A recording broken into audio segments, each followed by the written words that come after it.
You got it locked on Roadium Radio.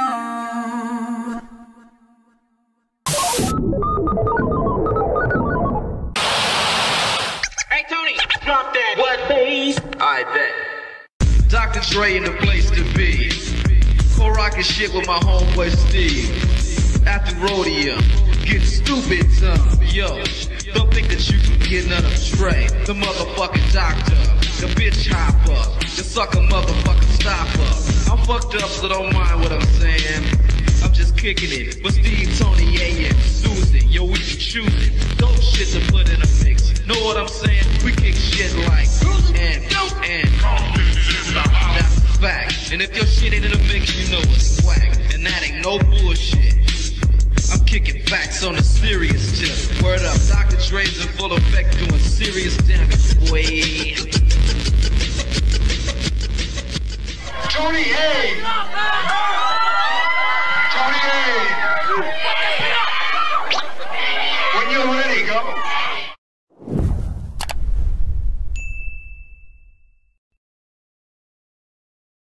Welcome back, everyone, to Roadium Radio, episode 196. You know what? Just a few announcements before I introduce my special guest tonight. Well, at least one of my special guests. Freaky Tales on Friday. It was really, really freaky for those of you guys that tuned in. There's a part 1 and a part 2. The reason why there's a part 1 and a part 2 is because we went through an earthquake during the Freaky Tales episode, and we had a blackout. But I think like within 20 minutes later, we went back live again. So that's why we call it part 1, part 2. But make sure you guys go check it out at the Freaky Tales page, podcast, and make sure you guys subscribe, like, comment, whatever. Okay. Other than that, let me give a shout out to my boy Salsa Balazo Bullet from Las Vegas for blessing me with his shirt. He was here last week, I believe, and we were just talking. He got a chance to see the Roadium Radio studio. So much love, much respect to him for blessing me with this shirt. So I got to represent. Other than that, let me give a shout out to Fashion Town for blessing me with the Harbor Area hat. Much love, much respect to him. Make sure you guys go get your gear at Fashion Town. Two more announcements. Continue to send me your music. I looked through all emails. I'm pretty much booked all of October now. So if you are going to get booked and you will be receiving an email, most likely it'll be in November. So continue to submit your music, videos, and short bios if you have one. If not, you do got to get a press kit, to not only for podcasts, radio stations, but record labels, but also for promoters as well. It's beneficial to you. Tomorrow, this announcement I want to make, let me give a shout out to Mr. D. Mr. D and myself would be on the Dr. Green Thumb podcast tomorrow with Be Real. We were invited, so tomorrow at 2 o'clock, Mr. D and me will be on the Dr. Green Thumb podcast. So I need all of you guys to show up at 2 o'clock, log in, let them know that the Roadium Radio Warriors are in the building. Let's run up that live chat. So, but I'll announce it throughout the interview. So without further ado, please allow me to introduce all the way from Reno, Nevada, Guilty One. Yeah. How you doing, brother? Always good, always good. I'm glad you're here, man. Yeah, I'm happy to be here, dog. Appreciate it. I'm glad that you guys that travel from far places show up early, because it's usually the guys that live locally show up late. Right. I wonder why that is. I don't know. I worked across the street from a grocery store. I had to be there at 4 o'clock. I was there at 4:15 every day. Well, it kind of sounds like me, because I used to live right across the street from my elementary school, and I was always late. Yeah, it's when you got to iron your dickies, that shit sets you back. That's exactly what it is. And it's all good, man. So how you doing today? Okay, today's Sunday.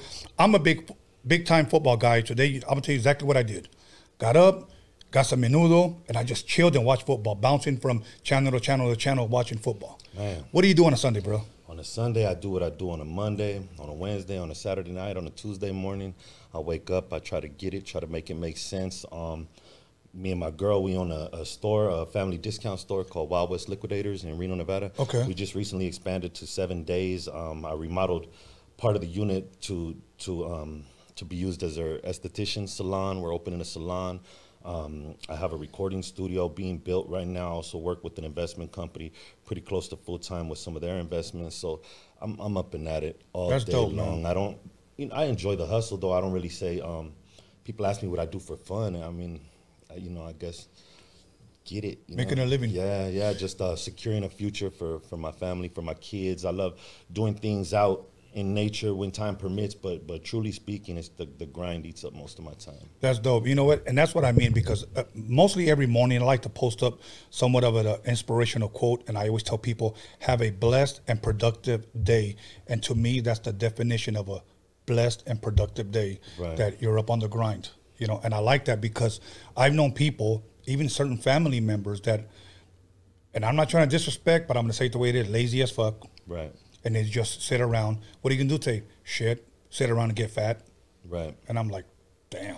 I think that where a lot of that comes from, though, and like even where it came from for me, because I wasn't always ambitious financially or anything that I did, I usually did well because I tried. I tried, you know, I put my best into it, but I wasn't really ambitious for finance. I really wasn't, I really didn't look at lowrider magazines, daydreaming about other people's cars. I don't gawk at other people's women's. I want my own shit, but I never really saw it for me. I didn't really see it coming for me. So I wasn't sitting around daydreaming. I was just like kind of living day to day, you know, just one drama to the next. It wasn't until I had children and I realized that I had to do something. And then I realized not only do I have to, but I can, I'm capable, you know. And then I realized my power and the power that I have over my emotion, the power I have over my circumstance, the power I have over the situations that surround me every single day. So as soon as I realized like what I was capable of, I've been running ever since, because I can do great things. We could all do great things. Like we could do great motherfucking things, but we haven't been shown that. We haven't been shown it inside ourselves. So it's scary to look in the mirror and set yourself up for failure. It's scary to look in the mirror and say you're gonna do something and know in your heart you might not be capable of doing it, but once you know in your heart that you can and you believe that you can, then you do. You know what I mean? Yeah. Is it, I'm trying to find the right word. Is it possible to say that you woke up? Yeah. No, it's possible to say I started waking up. Okay. You know, because that was just like a primary part of what needed to happen in order for me to take things to the next level. Right. But even like today, you know, you could ask me something that I said 5 years ago and I would disagree, or 10 years ago I would disagree, or 5 months ago I would disagree. Hopefully not 5 minutes, 5 weeks maybe, because I'm constantly and continually growing and I'm processing new information. So with every experience, with every conversation, with every meeting or interaction or exchange of energy with anybody, I'm walking away from something, whether it's negative or it's positive. So as long as you're keeping yourself surrounded with good people that are having positive conversations, that are driven to health and wealth and achieving their personal and professional goals, you're just going to kind of pick up some of that. You know what I mean? Yeah. So I'm waking up every day to keep waking up, you know, and keep moving forward and learning new things and acquiring new knowledge. You know, I was just sharing this with one of my good friends the other day. We were having somewhat of a conversation like this. I didn't wake up, honestly, till I was 21, and I'm going to tell you what it took. Because up to that point, I was just up to no good, and my mom got tired of me, and she kicked me out. Then, so I'm thinking, I'm going to go and live with one of my 20 homies that I hang out with every single night. Right. I'm just hanging out, slanging, doing whatever, not being productive with my life. And when she kicked me out, I went knocking. Can I kick it? Can I chill? Right. You know, can I spend the night? Not one door opened. Right. So I was pretty much homeless for a whole week until I finally had a talk with someone, and it woke me up. It really did. From a week later, I ended up signing a record deal. One of the biggest record companies in the world. I signed it with Disney for 7 years. But that was a week later. Right. Up to that point, I was homeless. So when I woke up, I went back, made things right with my family, got to live there, and from there, it's been all good, man. That's a beautiful thing. A lot of people smile at dark times, you know, for a long time. And that's the thing with like there's a difference, I think, between complacency and comfort, you know. And when you're exposed to something for a continued amount of time, then you get comfortable with it. You know what I mean? You kind of accept it. But then complacency is when you decide, this is all I'm worth. This is all I'll ever have. This is all I'll ever be. Yes. And that's just a real dangerous place to be in, because those people look happy at the party. They look happy. You know, there's a lot of big smiles going on, but you know, it's like that old school song, what will you do when the party's over, right? And You know, it's time to go home, and it's time to face them bills. It's time to face, you know, put your big boy drawers on and go out there and handle business. And it's a lot harder to do hungover. It's a lot harder to do fighting addiction. It's a lot harder to do struggling, you know, all these unnecessary demons. We all got our ego. We all got our problems that we try to sort through every day. But you know, to compound them and keep yourself around negative people and negative circumstances, to compound them, it's like you're not even giving yourself a fighting chance, you know? Yeah. So knowing and accepting that those people weren't right for you and removing yourself from those circles is the best thing that you could have done, you know? Yeah, you are absolutely right. You're absolutely right. And I was sharing that because my boy was having a hard time. And I said, look, bro, this is what I had to go through in order for me to wake up and realize, you know, everything my mom and my dad were telling me was right. You know, so... But so now that's pretty much what I did today. Today I just relaxed. Today was kind of my days off. I usually call like Monday, Tuesdays, and Thursdays are like my days off. But when I say my days off, I still make myself busy. So it's, you know, because I film, I still produce, I still DJ, I podcast, and I'm expanding now on podcasts. I have another one called Freaky Tales. I have another one called Dining with the Wizard, and they're all doing really well. You know, and there is a difference between being busy and being productive. So as long as you're able to manage your productivity and manage it and fit it into the times that you designate for it, that's good. Because somebody could, you know, stand in the front yard and wave a shovel around for 5 hours. You go out there for 5 minutes and dig a hole. You did more work than him. It doesn't matter how much he sweated. It doesn't, you know, it matters what can we see and what can we show for your time and your effort. Right. And even with these things and building things like this, it's hard because you can't come back. You can't plant a seed and then dig it up to see if it's growing. You have to just have faith in it. You just have to keep pushing forward, and you have to just know that you're doing the right thing and watch for the signs because they motivate you. But you can't always be motivated by the immediate result. You know. Right. You know, I was reading your bio, and it said you were originally or born in Long Beach. Yeah. Okay. Like, how did it go from Long Beach to Reno? Well, I was born in Long Beach, California. My mother is from Los Angeles. She was born in Los Angeles. My father is from Yucatan, Tizimín, Yucatan. So my grandmother had met a man from Mexico, had went down there. My mother met my father.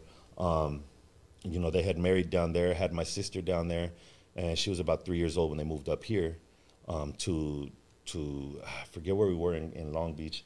Briefly, by Hawaiian Gardens, I believe. Okay. And then we went to Reno. I was like a year old or something. My father was a traveling musician. He played gigs. He had a gig in Reno. So we went out to Reno. He gets into like an accident, a DUI, hit and run or something. My mom and my grandma are chilling in the casino eating, and he comes running in, ducks under the table. He's hiding from the police. Police are looking for him. It's like a big deal.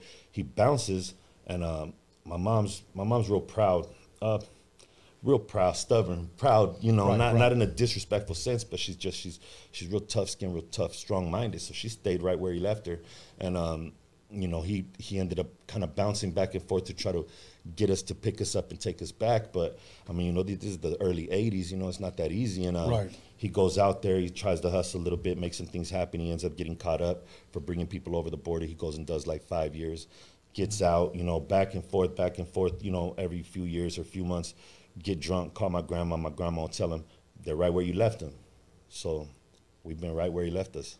Wow. This whole time. And you know, so that it was kind of like my grandmother on my mother's side was from Reno. So then whatever the event and then however it worked out, you know, we kind of did have like some family out here.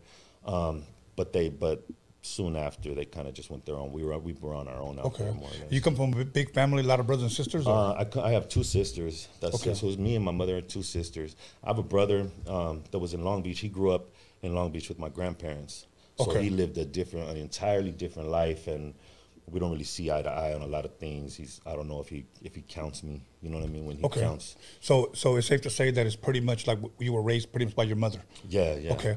Now, growing up, you know, being raised by your mother, what type of music would you say you were surrounded with growing up at home? The best kind, just soul, love, heart, feeling, you know, emotion. You know, those are the things that were floating through the air when she was cooking or cleaning or whatever else was going on. She was really into like Juan Gabriel. She was like Julio Iglesias, but she was also like Hall & Oates, Journey, REO Speedwagon. a lot of soul, some Diana Ross, you know, Smokey Robinson, just heavy, all the 80s, you know, soul that you could think of, really.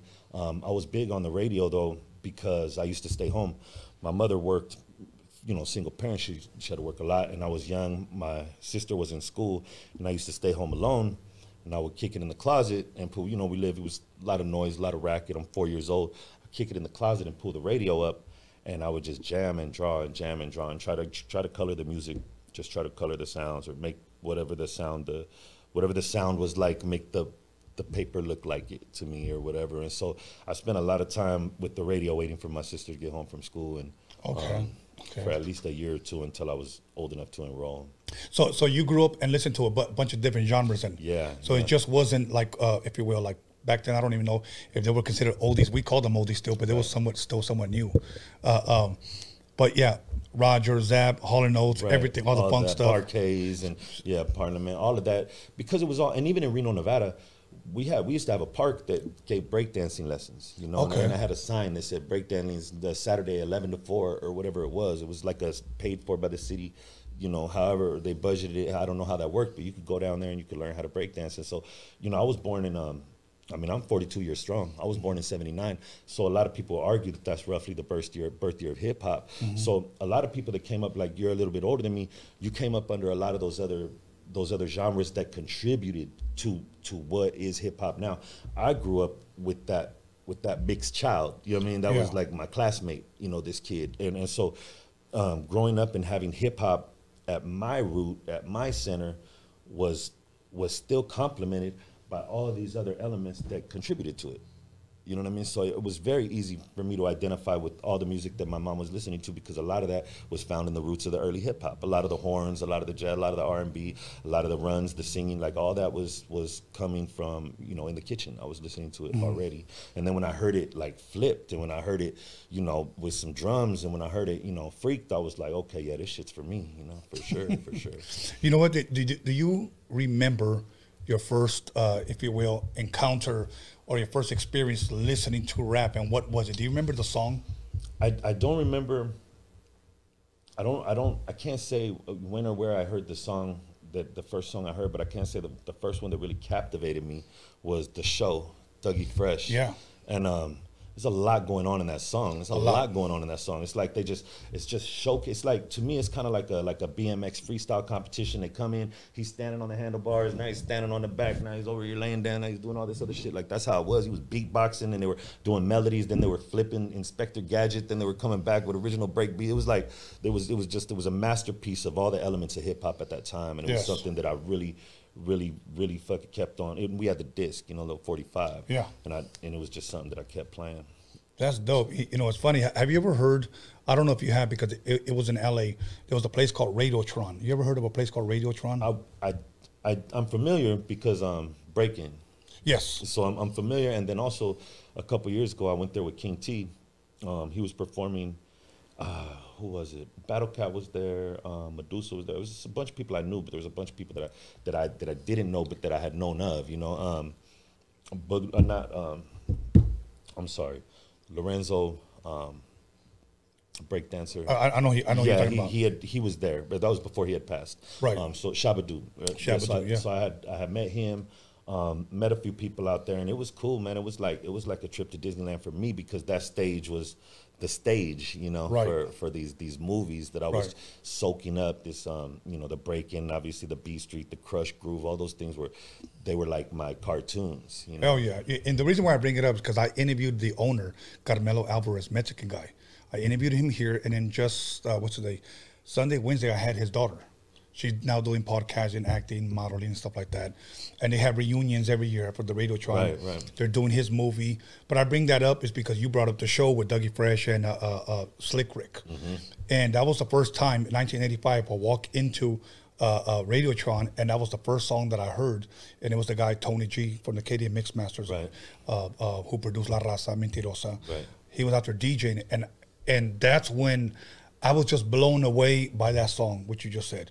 So I think I got the same feeling that you got, because there was just so much, you know, going on in that song, and everybody's there just grooving, they're jamming to it, you know. And I'm like, this shit is fucking crazy. That song is like a carnival of hip hop. You know what I'm saying? Yes, It's just yes. there's so many sounds and just there's just so many things going on and Beatboxing, cutting and scratching. right, every element was present and that was definitely something. My brother was 6 years older than me too, so like when I was 6, he was 12. You know, so I was like getting a lot of that stuff fed to me.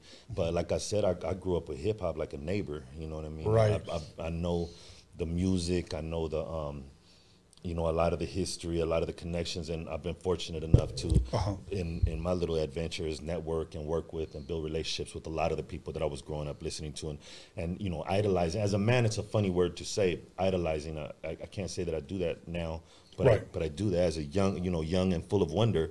You imagine and you dream, and these were the people that fueled my dreams. These were the people that made me feel like I could fucking do something and be somebody. All I ever want to do is be a gangster and a rapper. Done both. Did them both like you know, not as well as anybody could, in my opinion.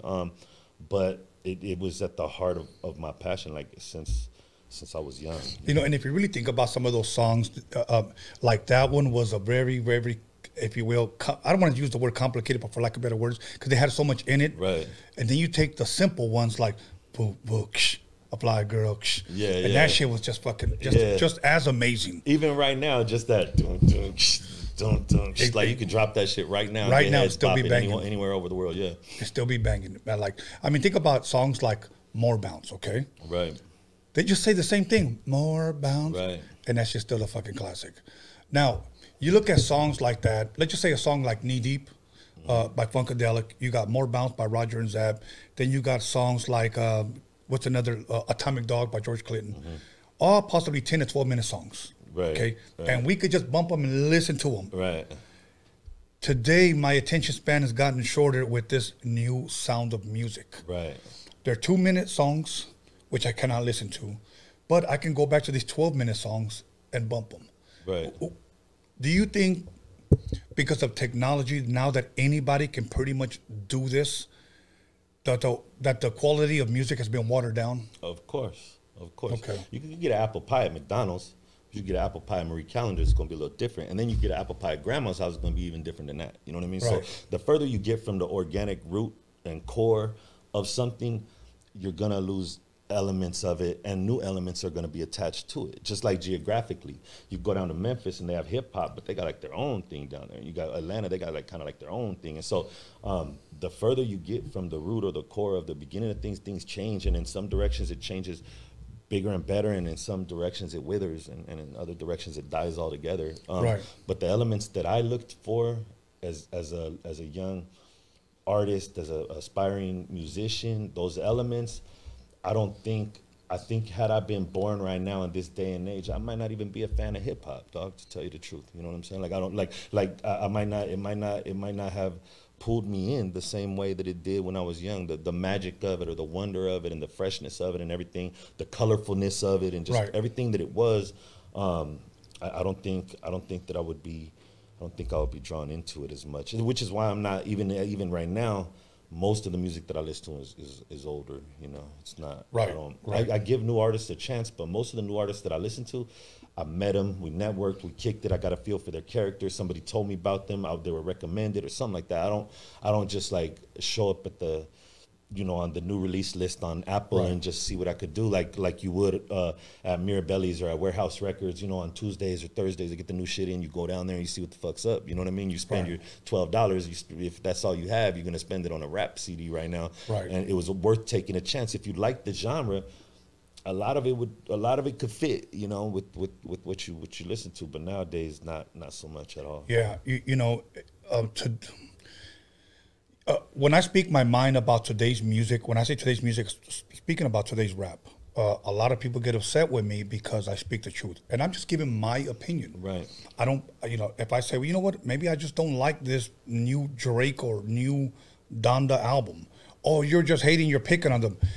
We live in a generation now, and I've said this plenty of times before. We live in a generation that doesn't give a fuck, claims they don't give a fuck, but are easily offended. Right. And you can't even speak your mind because it's almost like truth has become the new hate speech. So let me know when you got it. Cool. Okay. Yeah. Truth has become like the new hate speech. So sometimes I just like, you know what, I'm not going to say it. And sometimes like, I don't give a fuck. I'm going to go ahead and say it. I think that fucking record was whack. If you think my record was whack, cool. You know what, that'll actually encourage me and inspire me to maybe do something better. Right. You know, I don't take it wrong. You know, I don't take it wrong. But like for an example, let's just say Kanye West last album. Have you heard it? No. Okay. I heard it. I didn't really like it. But I met someone yesterday that actually told me something that I didn't know. So now I kind of see it a little bit different, and I respect that because I'm willing to learn. Right. This person said, this is what they call Chicago, if you will, drumline rap. And I was like, okay, well, tell me a little bit more about it. And then this person says, you know, I'm the #1 Kanye fan, but I respect what you're saying because if you like Gold Digger, Through the Wire, and if you like Jesus Walks, you're not going to get that here because he's almost starting his new thing. Right. And I respected that. So now I look at that totally different. He's just on something new. When before I just was, in my mind, I was saying, I'm not calling that hip hop, you know. But he's on something new. So cool, I respect that and more power to him. Well, Post Malone was like hip hop artist of the year. And like, I don't hear no hip hop in him, dog. Like, I mean, not in the songs that I haven't dove deep enough into his catalog. But just to say that his hit songs that the world knows him by, they're not very hip hop, you know. So it's kind of, they're just throwing anything under that umbrella that's urban or tattoo-ish or brownish or blackish or whatever, you know. They just throw it all in there together. But it's really not, you know, because hip hop is a thing. Hip hop is a thing that already had a definition. It already had perimeters, you know. It already had, you know, it's a competitive sport. That's something that needs to be said. Battling has always been a part of the culture, from graffiti to breaking to DJing to rapping. If you're afraid of getting down and showing how good you are, dog, this is wrong. Hip hop is not for you. You can rap and you can read, just like a tattoo artist. You motherfucker could trace lines and shade, color, stay in the lines, you know, connect the dots, color in the blanks or whatever. But then you got an artist that damn near close his eyes and work magic on you. And that's, you know, that's the difference. And we've opened up with home recording studios and just the accessibility to professional sounding or professional quality equipment, maybe not professional sounding product, but professional quality equipment, you know. Everybody's got it, so everybody's going to try to shoot their shot. And if everybody around them is kicking bullshit, nine times out of 10, that's what they're going to kick, is just some more bullshit right along with everybody else. And I don't mean to be like one of them old bitter dudes, because there is music from 1980 I don't like. There's music from 1990 I don't like. There's rappers that did very well, sold a lot of records that I just couldn't never, their voice was too whiny for me, or they were too, I could never grab the authenticity. They never sold me on their product, or there's just a lot of reasons why I just don't like something, you know what I mean? And I'm not mad at what anybody else likes. Like, you know, you're not going to turn that shit up in my car, you know, or in my house. But other than that, like, I couldn't give a fuck what anybody listens to. But when the conversations come up and I do voice the way that I feel, I could see that it would be easy for a younger rapper to kind of hate on something. And the same way you said that people kind of, they like to take the truth and call it hate. There's the other side where a lot of people hate and try to call it truth, you know what I'm saying? And so at the end of the day, it's really just about opinions. And if you can't respect anybody's opinion, it's gonna be a long day for you, dog, because people don't like everything you like, you know what I mean? And it's never gonna be, you know. And I think individuality is lost in the music. I think that's some of what I don't like. It's hard for me to get, I had this thing, right, when I was young, like I couldn't bump somebody that couldn't ride shotgun with me. You know what I'm saying? If this dude if I couldn't be seen riding around with this motherfucker, then I'm not gonna be riding around bumping him. You know what I'm saying? Like, and so if I felt like, man, this guy is questionable, or this dude is trying too hard, or this dude is funny, or this dude is bad, it kind of killed the music for me. Right. I was really now not so much, because now that I've been in the music game, I realize how many motherfuckers are fake to begin with, dog. It's all smoke and mirrors, man. Like, I know dudes, I got my heart broke, homie, when I first started coming around and really doing rap, you know, and really getting to know, you know, fools are sleeping on couches and fools are, you know, doing bad. Not to say that people can't fall off, not to say it's just heartbreaking when you're like, when you're thinking, I can't wait to be as big as so-and-so, and then so-and-so's over here. I guess that's what I was saying. Is it possible that many times, because I know I've done this when I was, as a youngster, had people on pedestals. Right. You know, we saw them up here, and then many times when you meet some of these people, they're nowhere near that. Right. You know. even more so than financial status, though, I will say that was just eye-opening to myself to know that you're going to spend a lot of money and time and energy into this thing, and they could even love you and not love you forever. So that was eye-awakening in that, from that perspective. But in terms of my main disappointments have been in character. My main disappointments is when I'm like, hey, you know, welcome to my city, guilty one, da-da-da-da-da, I do this, I do that, you know, and then they're like, oh, holler at my manager. I'm not a holler at my manager kind of guy. You know what I mean? I'm just not. Like, if I'm fucking with you, I'm somebody. You know what I mean? So if I'm taking my time to address you, it's with humility. It's with humility. I'm humbling myself because I'm all right. And to be truth be told, I'm all right without the music. And I'm all right without booking that show. And I'm all right without bringing you to my city. I'm humbling myself to come to you to open an opportunity for business between us so that we could both continue to feed our families together. And you don't respect that moment enough to address me as a man, and you shoot me off to the left. Fuck it, you know, good luck. Yeah, you know? yeah. I've had people say, well, you know what? Take my manager's email. I'm good, bro. I'm cool. So check this out. We're going to go ahead and take a 10-minute break. We'll come right back. Yeah. All right? Okay, everybody, make sure you call somebody, text somebody, slap the shit out of somebody, let them know that guilty one from Reno, Nevada's in the motherfucking building. We'll be back 10 minutes. Cool.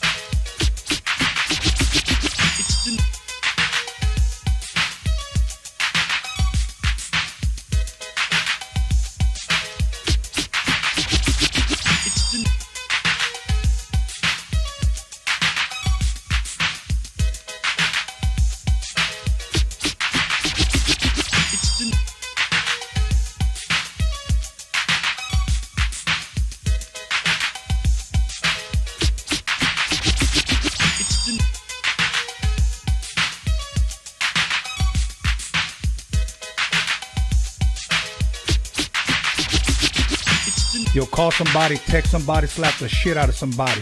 Let them know that Roadium Radio is live up in this biatch.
Yo, call somebody, text somebody, slap the shit out of somebody. Let them know that Roadium Radio is live up in this biatch.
Welcome back, everyone, to Roadium Radio episode 196. And once again, you guys saw it on the screen during the break.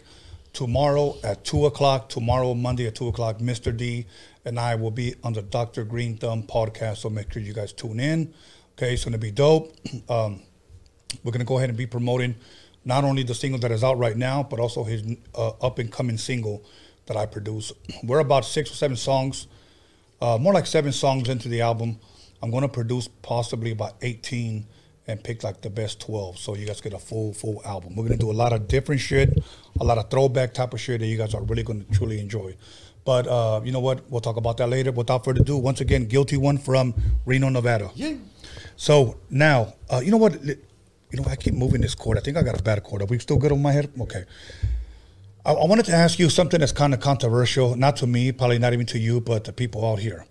Do you consider yourself a Chicano rapper? Like quick answer, like yeah. Do or die? No. I okay. Don't. There's a lot. I guess it's just as deep. You know, everyone has their own direction that they go into it. It depends on what we're asking. You know, like, am I a Chicano? Do I consider myself Chicano? I consider myself Chicano based on society's perception of what the word means. I identify with the way they perceive me because I have no problem with them perceiving me as brown. The word Chicano has controversial roots. Yes. And so some people don't like to identify with the term that was used in a derogatory manner to address them at one point. Same thing with Vato. Some people have a problem with that depending on how deep they want to go into the brown history. Right. Me personally, I don't go that deep. But so for me, I'm okay with you understanding that I'm of Mexican-American descent. That's how, you know. Now, in terms of Chicano rapper, I think that society's definition and society's perspective of what a Chicano rapper is wouldn't be me. So even if I were to consider myself a Chicano rapper or consider my art Chicano rap, yeah, I don't think that the average listener would consider it that. And I think that you could probably find some of my songs on a mixtape next to a lot of the prominent Chicano artists, many that I know, many that I don't, and it would fit there. But you could also turn around and see me on an album with, like, I was on a couple South Central Cartel albums. I've done tracks with, you know, the King T, Mr. Grimm, Dubb C, you know, and without necessarily leaning in the traditionally Chicano sound. You know what I mean? So, I mean, it's not to try to step around or beat around the bush, you know. Yeah, Chicano, certainly. Chicano rap, not as much. Not to say that there's anything wrong with Chicano rap, but just to say that it's not my sound. It's not the sound that I deliver. Okay. But, you know, if I did, you know, polka rap, I'll still be Chicano doing it, so it'll still be Chicano rap. I mean, it just depends on how you want to, you know, go about the definition. Of course. Right. Yeah, but I have no problem with people understanding that I'm brown. I have no problem with people understanding that I am who I am. I'm from where I'm from. I do what I do. But I just don't like being put in boxes, and you could put me in that one, and it's a little tight around the neck. You know Right, what I mean? right. Okay. The reason why, because it's very interesting. I am filming a Chicano rap documentary. Right. Okay. So I like to ask these questions because it's homework for me. Right. To kind of see what direction I want to go, or what questions I've been asking a lot of these people that I've already interviewed these questions, and many of them are very, very interesting. For an example, I'll give you one. I'll give you a couple what people interpret as Chicano rap. People have said that Chicano rap is, one guy said, it's gangbanging rap. That's what one guy told me. It's gangbanging rap. So my next question was, then why don't you just call it gangster rap? And then he said, well, that's what Chicano rap is. Okay, cool. I accept that. Another guy straight up told me, Chicano rap is Sureño rap. And I said, okay, that's his interpretation. And he has a lot of people that follow him and believe that. Then there's other people that say Chicano rap is rapping about nuestra cultura, our culture. And I accept that too. Right. So I'm starting to find out that there's just not one that people say that's Chicano rap. Right. You know, now people from the outside looking in, whenever I ask like someone who's not Latin descent, Mexican descent or whatever, they'll just say, for me, listening to Chicano rap is hearing a bunch of Mexicans rapping to oldies saying, "Que hubo, mija, órale, que onda." Right. And there's some. I will say that there are some artists I wouldn't want to offend, Right. you know, because they put their heart and soul into creating a title, into creating a whole genre Yeah. for our people. And the way that they represented it and the music they made became the staple sound to what they created. That sound might not be the sound that I make, but that movement. Yes. Is that movement that I'm behind, and that movement that moves me. So I have to give nothing but respect to the Little Robs and to the royalties and to the shadows and the forefathers of what came to be known as the traditional sound of Chicano rap. But everything changes, things grow, things do this and do that, and Right. Even a lot of my personal upbringing, my personal upbringing has a lot to do with my sound. And you know, I was raised around a lot more blacks than a lot of people were, and you know, and even in my neighborhood, you know, I didn't speak great Spanish when I was a kid, and so the Mexican kids that were like real paisa, anytime you could do something that another kid can't do, you're better than them. I don't give a fuck what it is, shooting marbles or jumping off the swing or playing football. Like, if you do it better than someone else, you think you're better than them. You know what I'm saying? So I don't go, I'm not a second-class citizen nowhere. I'm in no circle I'm in no room that I'm in. You know what I'm saying? So I wasn't around those kind of people that would look down on the kids that didn't speak Spanish, the Chicanos and the pochos, or however they want Right. to call them. So I had black friends. I had other Chicano friends. I had white friends. We're all from the hood, so we're all stealing shit and breaking windows. We're all doing bad shit together. It wasn't until like middle school that it was like the playground became like a penitentiary, and now you're either over here or you're over here, you're over here, you're over here. When you're in class, it's like the chow hall, everyone could, you know, like everyone's intermingled. But then when it's like the yard recess, that's when everyone's in their own little groups. Yeah. And in high school, even more so. And then, you know, by the time I was 13, 14, by the time I was 14, I was already getting sent up state every year. And, you know, I'd already had a pretty lengthy criminal career. And so part of that had kind of pushed me into the brown side of things with the gang banging and everything else, because I was going to continue being a criminal even before I gang banged. I went to juvie when I was 9 years old. And I stayed at the trouble till I was maybe 11, got put on paper when I was like 13, got sent upstate when I was 14, got out, went back when I was 16, got out, went back. And then on my 18th birthday, they took me from juvenile hall to the county for a battery on a peace officer. By 19, I was in the pen, got out, went back, you know. So a lot of that is very racially, you know, there's a lot of racial agendas in there. So that criminal aspect of my life was more so what pushed me in that direction than my natural upbringing, because my natural, immediate, innocent childhood upbringing was really with a lot of different people. You know what I'm Right. saying? You know, I just want you to elaborate a little bit more on you being sent back and forth to jail as a youngster, from, you know, with the juvenile hall to the county to the state pen. Right. Because if there's a youngster listening, you know, I know you're an older, wiser man now. there was a guy here that shared that he did so many years in the pen. And he admitted to me here, he goes, you know, and I have to say it this way, at that time I was doing a lot of bad things, but I realized when I got out that what a waste of time.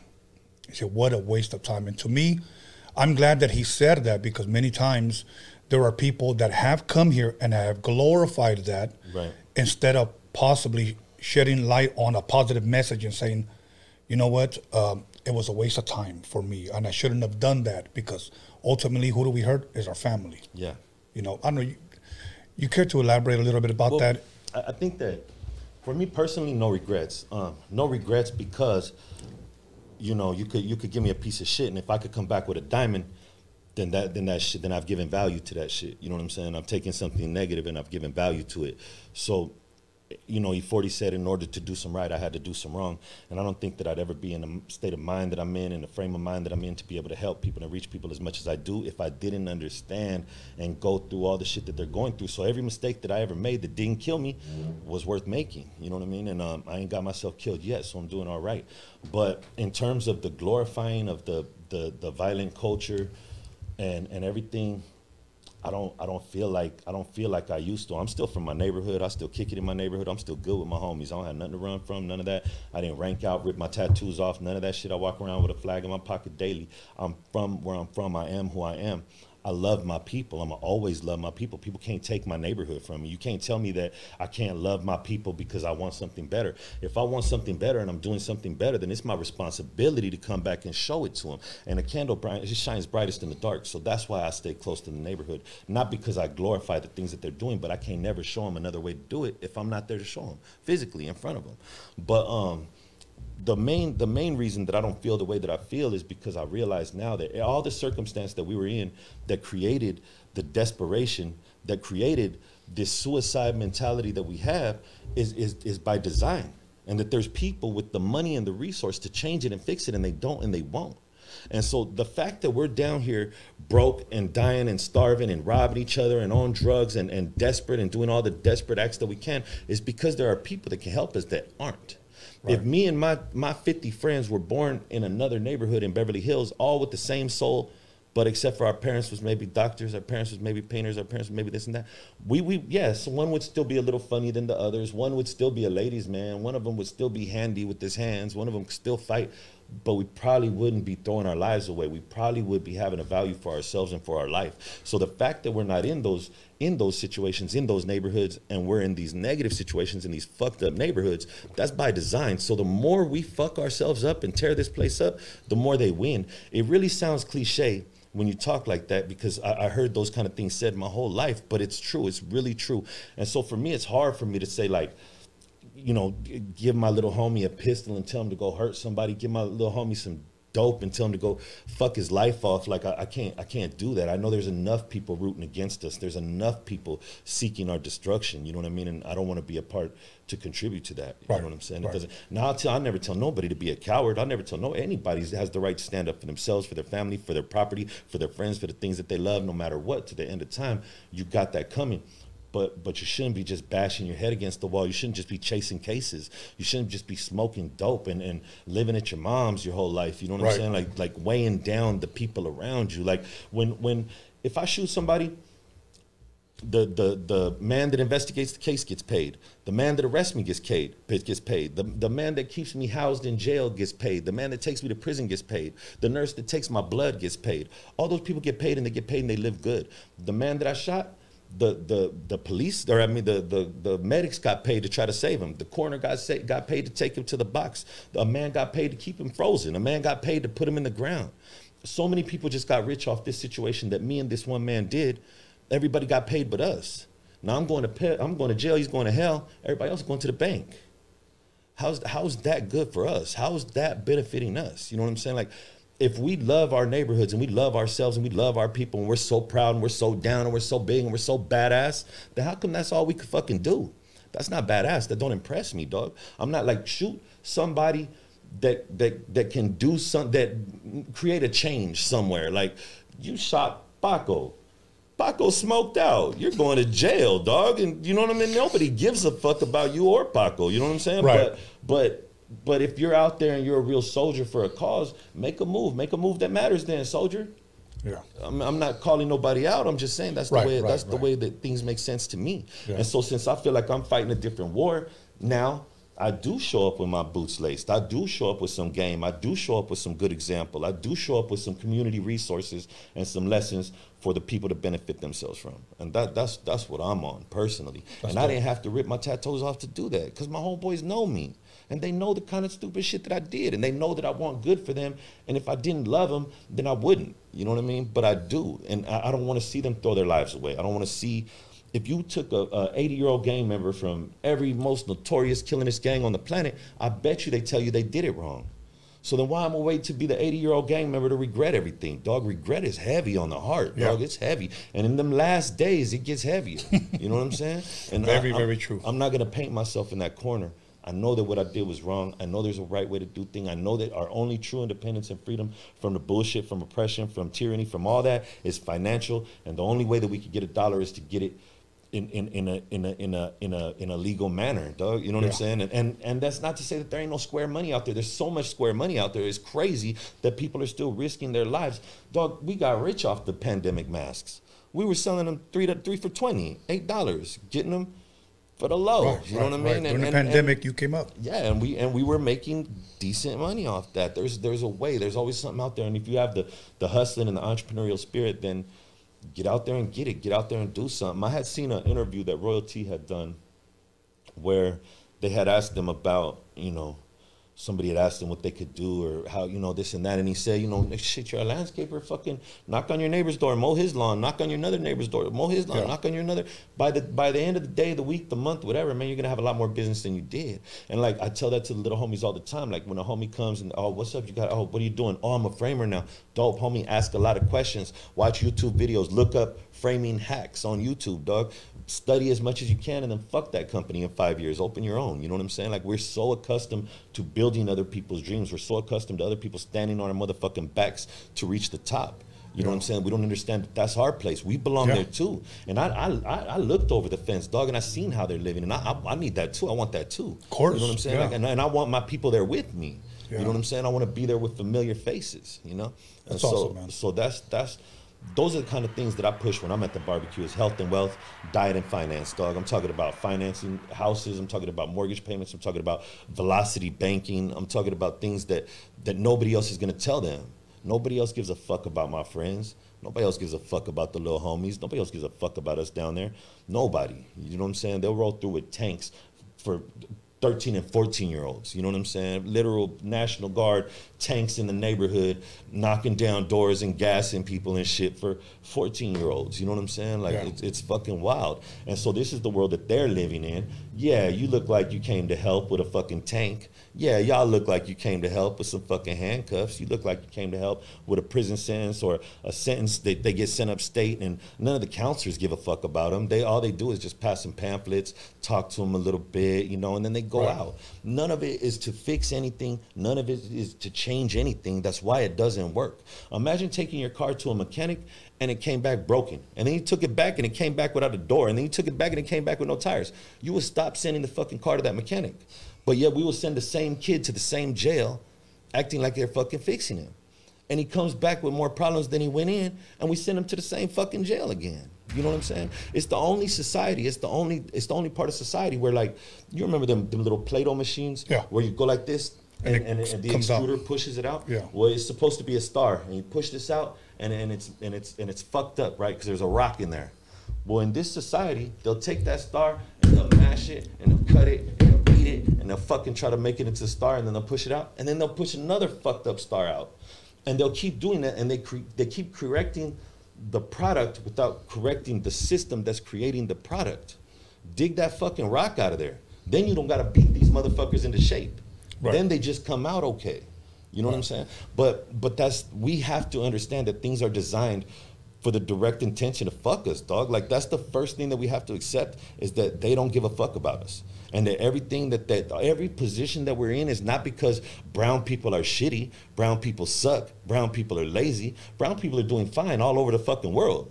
whole countries full of little brown people living their motherfucking lives. You know what I'm saying? And but yet here there's such a problem. Even like the blacks, like a lot of people, and a lot of my homies that they're racist. They don't like blacks. You know what I'm saying? And I know some blacks that I'm probably the only Mexican they fuck with. You know what I'm saying? Yeah. And they're judging them and saying like, well, they could do this, they could do that, they could do this, they could do that, but it's statistics.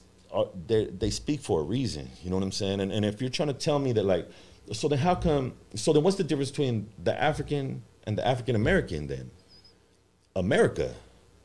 There's the only difference, you know what I'm saying? So it's the America that they've lived in and been bred in and been raised in that's created this product.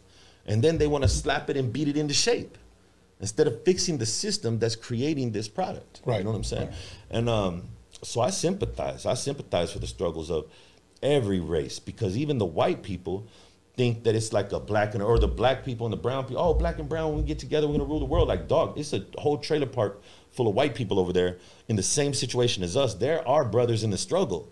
If you're gonna consider, if a black is gonna consider a Mexican a brothers in the struggle, you got to consider that poor white man a brother in the struggle too, because that's the real oppression. That's really what is happening. It's a financial prison that we're in.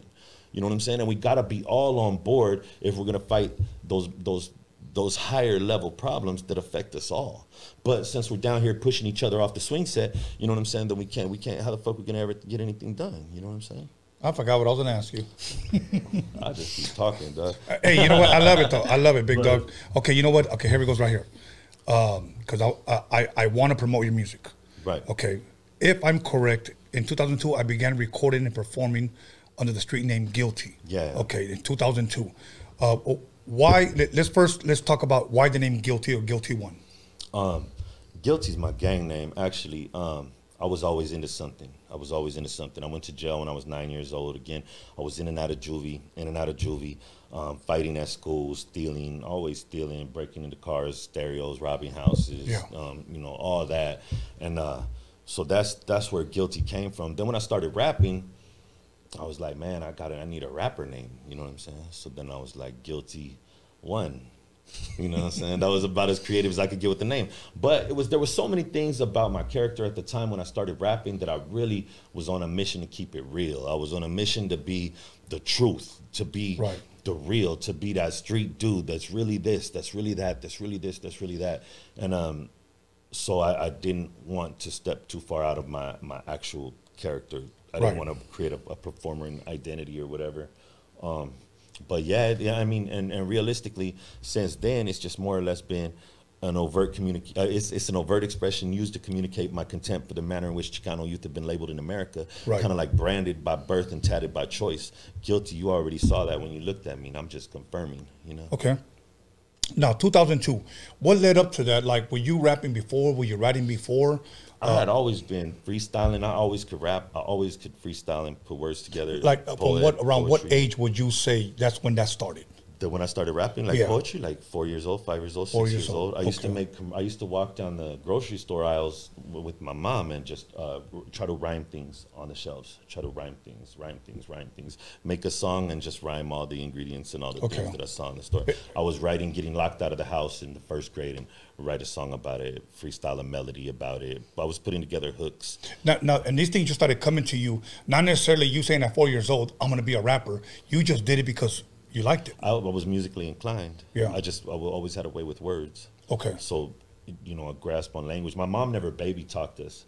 She never baby talked us at all. She spoke to us like with real defined terms, you know. And so I think my communication was just driven by that. But then whatever musical bug I had in me from my father and whatever was in my bloodline going on also, you know, kind of just worked in conjunction with that gift of gab and that expression.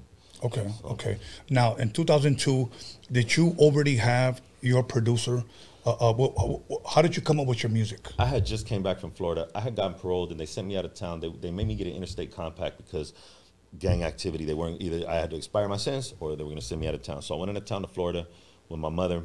I was out there for like 6, 7, 8 months. Then I moved to Dallas, Fort Worth area for like 6-7 months. Then I moved outside of Kennedy, Texas, San Antonio for like 6-7 months. Then I moved up to Detroit, Michigan with my uncle for like 6-7 months. I just was like bouncing around. And then as soon as I came back home, fucking 2 days home, I go out there to move, to get a job with my homeboy Big Chino, rest in peace, selling high-end audio and video at The Good Guys. Okay. And he was an ex-felon, and he was doing dope. He was selling everything. And he thought I would do real well. So we went out that night. I interviewed, killed the interview. I was supposed to start in a couple of days. That night, one of the other salespeople had a birthday party at a strip club. And, you know, we went out to support my new coworkers. You know, I want to bond, and they're shooting deals to each other and all that shit. I want to be a part of this program. So we go over there, and we're chilling. Bunch of the homies know I'm in town, so they're hitting me up. Where you at? What's going on? Let's kick it. I'm over here doing this thing. And it just kind of the night drug on. Strip clubs really aren't my scene anyway. I mean, they're just really not my scene. I don't have a problem with titties and music and beer and shit like that, but I don't have no problem at the house getting titties, beer, and music either. You know what I'm saying? So it really, I never really saw it as it was the same value thing for me, in it. Bro. You know what I mean? So I was kind of getting bored, like, hey man, I want to go kick with the homies. So I tell the homie, hey man, let's get out of here. He goes over there, lays some money on the table, like, hey, here's for your next dance, and then somebody reaches over the table, taps my homie, hey man, sit down. And he's just the wrong guy to do that to, and things got high, energy real quick, and then we decided, man, let's get out of here. We go outside, we're outside on our way to a car, we see that dude hop into a limo with a bunch of chicks and go this way. The homie gets behind him, pull up at another strip club, get out. Dude gets, mopped pretty bad, reconstructive surgery on his face, stabbed, died twice, brought him back to life, did a number on him.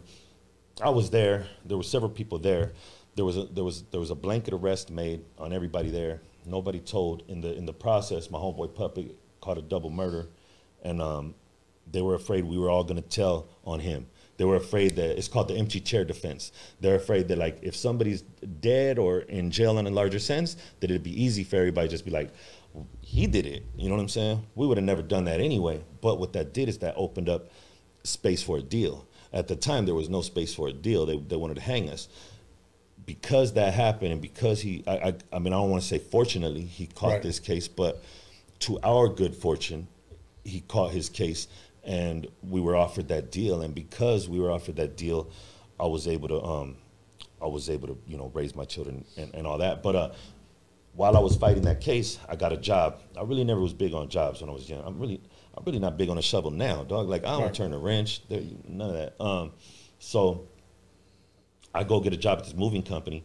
First day working there, this black dude named Dubb, he's an old school, he was born in '64. So at the time, he was like a 40-year-old Crip from LA, Crippinest Crip, all the big brothers. He's the youngest of 4 big Crippin' brothers. They was hanging out with Monster Cody, and real dude. And he's like, hey man, do you know anybody that can rap? I'm like, yeah, me. And he's like, you? I'm like, yeah, me. And he's like, no, I'm serious. Like, I got some beats and I'm looking for an artist out here, this and that. I'm like, well, what's wrong with me? So he says, all right, man, look, I got a studio at my house. It's not the greatest, but we can get down. We can make some music if you want to. A lot of people say they'll come and they never come. If you're not gonna come, just don't waste my time, So I'm like, I'll be there. I show up. He has this little, I wish I knew the name of the equipment because you would laugh, but it was just a little beat maker and a little 4-track cassette, miniature home studio type thing. I mean, Elton John might have recorded on it in the 60s, but it was, 2000 at this point. He put some tracks on, and I just start busting, and I just start freestyling, and I was there probably like 4 hours and ended up doing like 8-9 songs because I had so much written material that I would just find something with a beat and just like, oh yeah, I have a song for that, and just write, bust it, because I've been writing raps in juvie and in prison and everything else. So so then, we link, and he's the one that introduced me to King T. I really respect this dude, Dubb, man. Shouts out Dubb, McKinley Crip. He hadn't been home for like 10 years and he was like, fuck that, I'm going home, I'm taking you home with me. We're going to LA, and it's on. So we go to LA, we pull off the freeway, we barely turn the block on his neighborhood, and fools are like, Duck, what up? Like, been gone 10 years, come back, and not just come back and be recognized, but come back and get love. You know what I mean? And so I really admired that, because where I'm from, a lot of people ain't from there. A lot of people are from somewhere else, and they come over and you don't know what their backstory is. You don't know who they are. They got all these tattoos and they got all this walk and talk, but then ratted on 5 people and sucked 3 dicks, and you know, it's a lot of shit going on in their background you don't really know about, because they're way over here building this new life, and as soon as it looks safe, then they show their little gangster off. So, you know, we get a lot of that, and he wasn't one of those. He put me in contact with King T and Paperboy, which were his cousin D's good friends. And I went down to I went down to King T's house, and it was just, I just started making music. I just started making formal recording music. And my first trip to King T's house was kind of iffy as it was. I showed up with Duck. King T shouts out the homie Tila. You know, he's very, very street related. His family, his wife at the time, very street related. So they had a house full of gangsters. You know, it was a gangster party for sure. And there was this one cat there, and he was from a hood. I ain't gonna say his hood, but he had it right here. Right. And he had long black socks on, Chucks, black Dickie shorts, white shirt, and I could see him with his whole jail stance, with his whole demeanor. And he was about my age and build, and I was like, I just knew, like, most of the people were older there. I knew if I'm gonna have a problem with someone here, it's gonna be this guy. Yeah. We were sizing each other up. You could just tell the energy between us, and I would catch myself being on a part of a room where he was, and just standing there just for the sake of him understanding that I'm comfortable in your presence. You know what I mean? And then I would see him kind of do the same thing. Like, I'll be standing by the fridge. He'll come get the fridge, and he'll open it. He'll just drink a few drinks right there for no reason. Same thing. We were just feeling each other out and everything. So, like, towards that, you know, I go get a couple 40s, and we come back, drinking. Still all bad. Still the energy's kind of strange. Like, he's just a gangster, and he's just really not feeling me being there. Honestly, he probably just came home from a lot of shit. Yeah. He probably just got into 3, 4, 5 situations with somebody, and he don't really understand why I'm there. Plus, I got my bandana around my neck and everything else. So there's a little cipher that starts, and I go over there, and there's a sick-ass beat. They're playing a dope-ass instrumental. Fools start rapping, and it comes around to my turn, and I just start getting down. I'm in the zone. You know how sometimes you just if you freestyle, sometimes it's just there. It's just all the way there. It's just you're in the zone. There's no errors, no problems, no stutters, none of that. And I was on, and I was naming things around the room, and I said some punchline. It wasn't even, I don't even think it was just like the illest punchline, but homie Stoneface just cracked, and he was like, God damn, hopped off his chair, did a lap around the garage, and came back and was like, homie, you're sick. You know what I'm saying? That's dope. Gave me my dap, and it was the first time I seen him smile all night. Dope. He was holding on to that tough guy so hard, you know what I'm saying, until he couldn't take it no more. That's dope, man. You know what? We're out of time. But I'm gonna have to bring you back. But you know what? Next time, I know you say you have a daughter that's an artist. Yeah. You could bring her back with you. Yeah. You know, we'll do that. Because I like to hear you speak, man. Right on. Yeah, I appreciate the opportunity. I appreciate everything you're doing. The platform that you're giving people to come, you know, say what they say. It's a beautiful thing.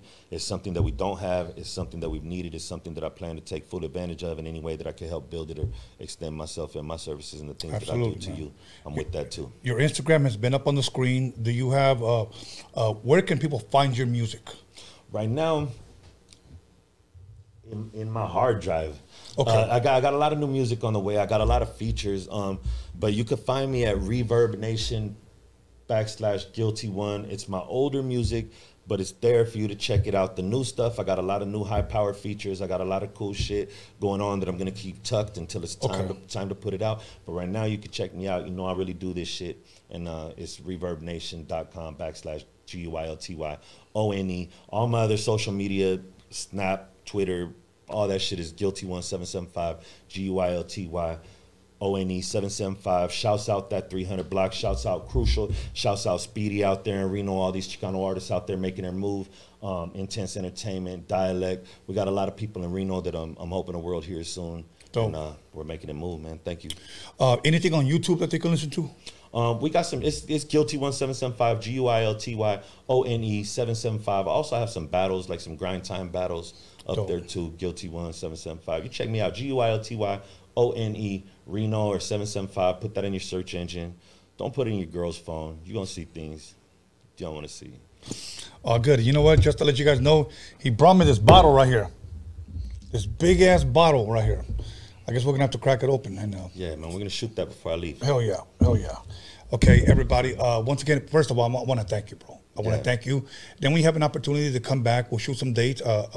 Then maybe you could bring back and showcase your daughter's music, you know. Yeah. So other than that, check us out. We're going to go ahead and take a 10-minute break. So make sure you call somebody, text somebody, you know the rest, and let them know that Lazy Dubb is in the motherfucking building, and we'll be back in 10 minutes.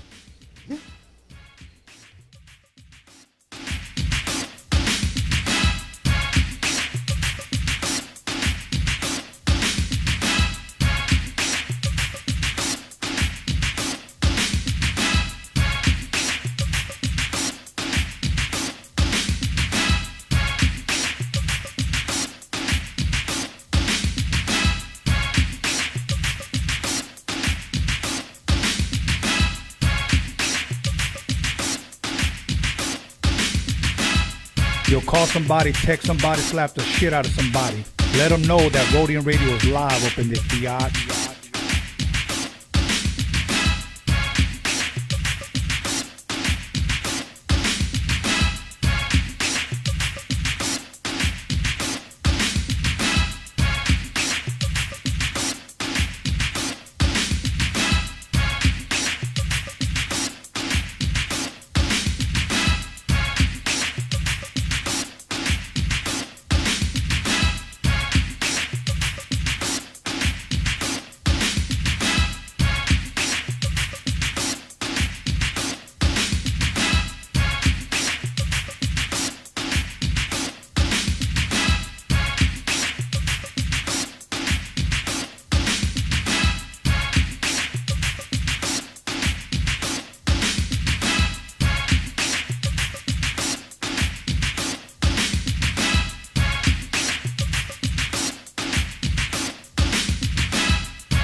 Ice Cube getting dumb at the Roadium with the funky drum, and you know my man Steve can get some.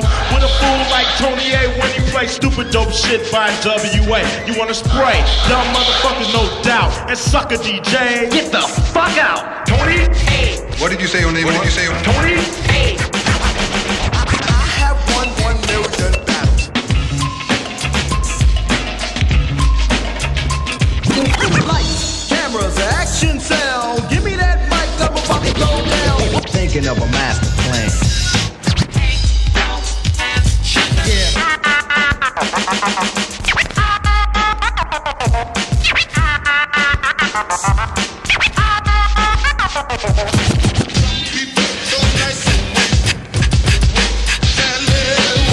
This story's funny. I met this girl and she had money. Yo, right about now, Dr. Dre is in effect. Cold tearing shit up with my man Steve at the Roadium swap meet. And we here to lay it on the line. To all them sucker niggas out there claiming our tapes and shit, we just got one thing to say. Look at you doing, your ass is mine. Look at you doing, your ass is mine. Look at you doing, your ass is mine. Yeah! Now my name is Dr. Dre. Now my name is Dr. Dre. Now my name is Dr. Dre. Now my name is Dr. Dre.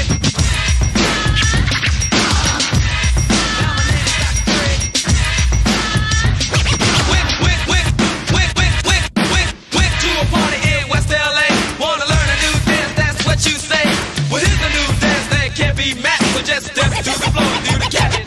Here it come, here it come, here it kitty come, come. Here it come, here it come, here it kitty come, come.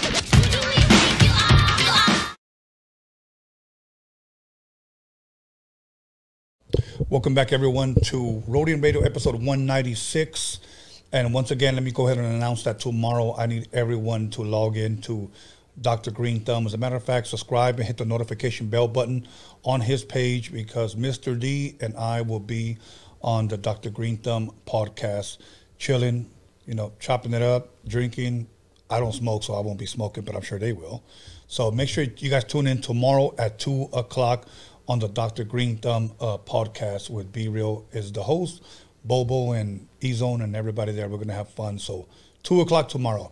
So without further ado, please allow me to introduce all the way from Phoenix, Arizona, but yet he's everywhere. All right? Lazy Dubb in the building. Yeah, what's cracking, Tony? How you doing, brother? Doing all right, bro. And yourself? I'm doing good, man. I was trying to get you a beer, but maybe it's not time yet. Maybe then on the next break. On the next segment, we'll we'll crack open this bottle too. Yeah, I'll take a shot. More better than a beer. Hell yeah. Well, I'm gonna have both. Right. So, anyways, man. First of all, I'm thankful that you're here. I'm gonna give a big shout out for AC the promoter. Yes, sir.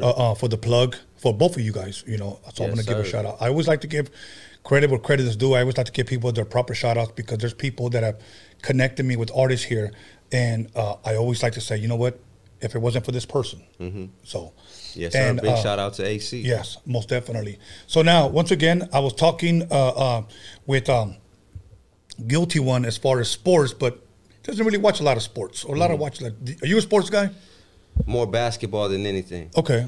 Now, I already know probably what it's your team, but I have to ask you, for the fans' sake, what is your favorite basketball team? Come on, bro. Phoenix Suns to the end. Okay. Die hard. Win, lose, it don't matter. Okay. Phoenix Suns.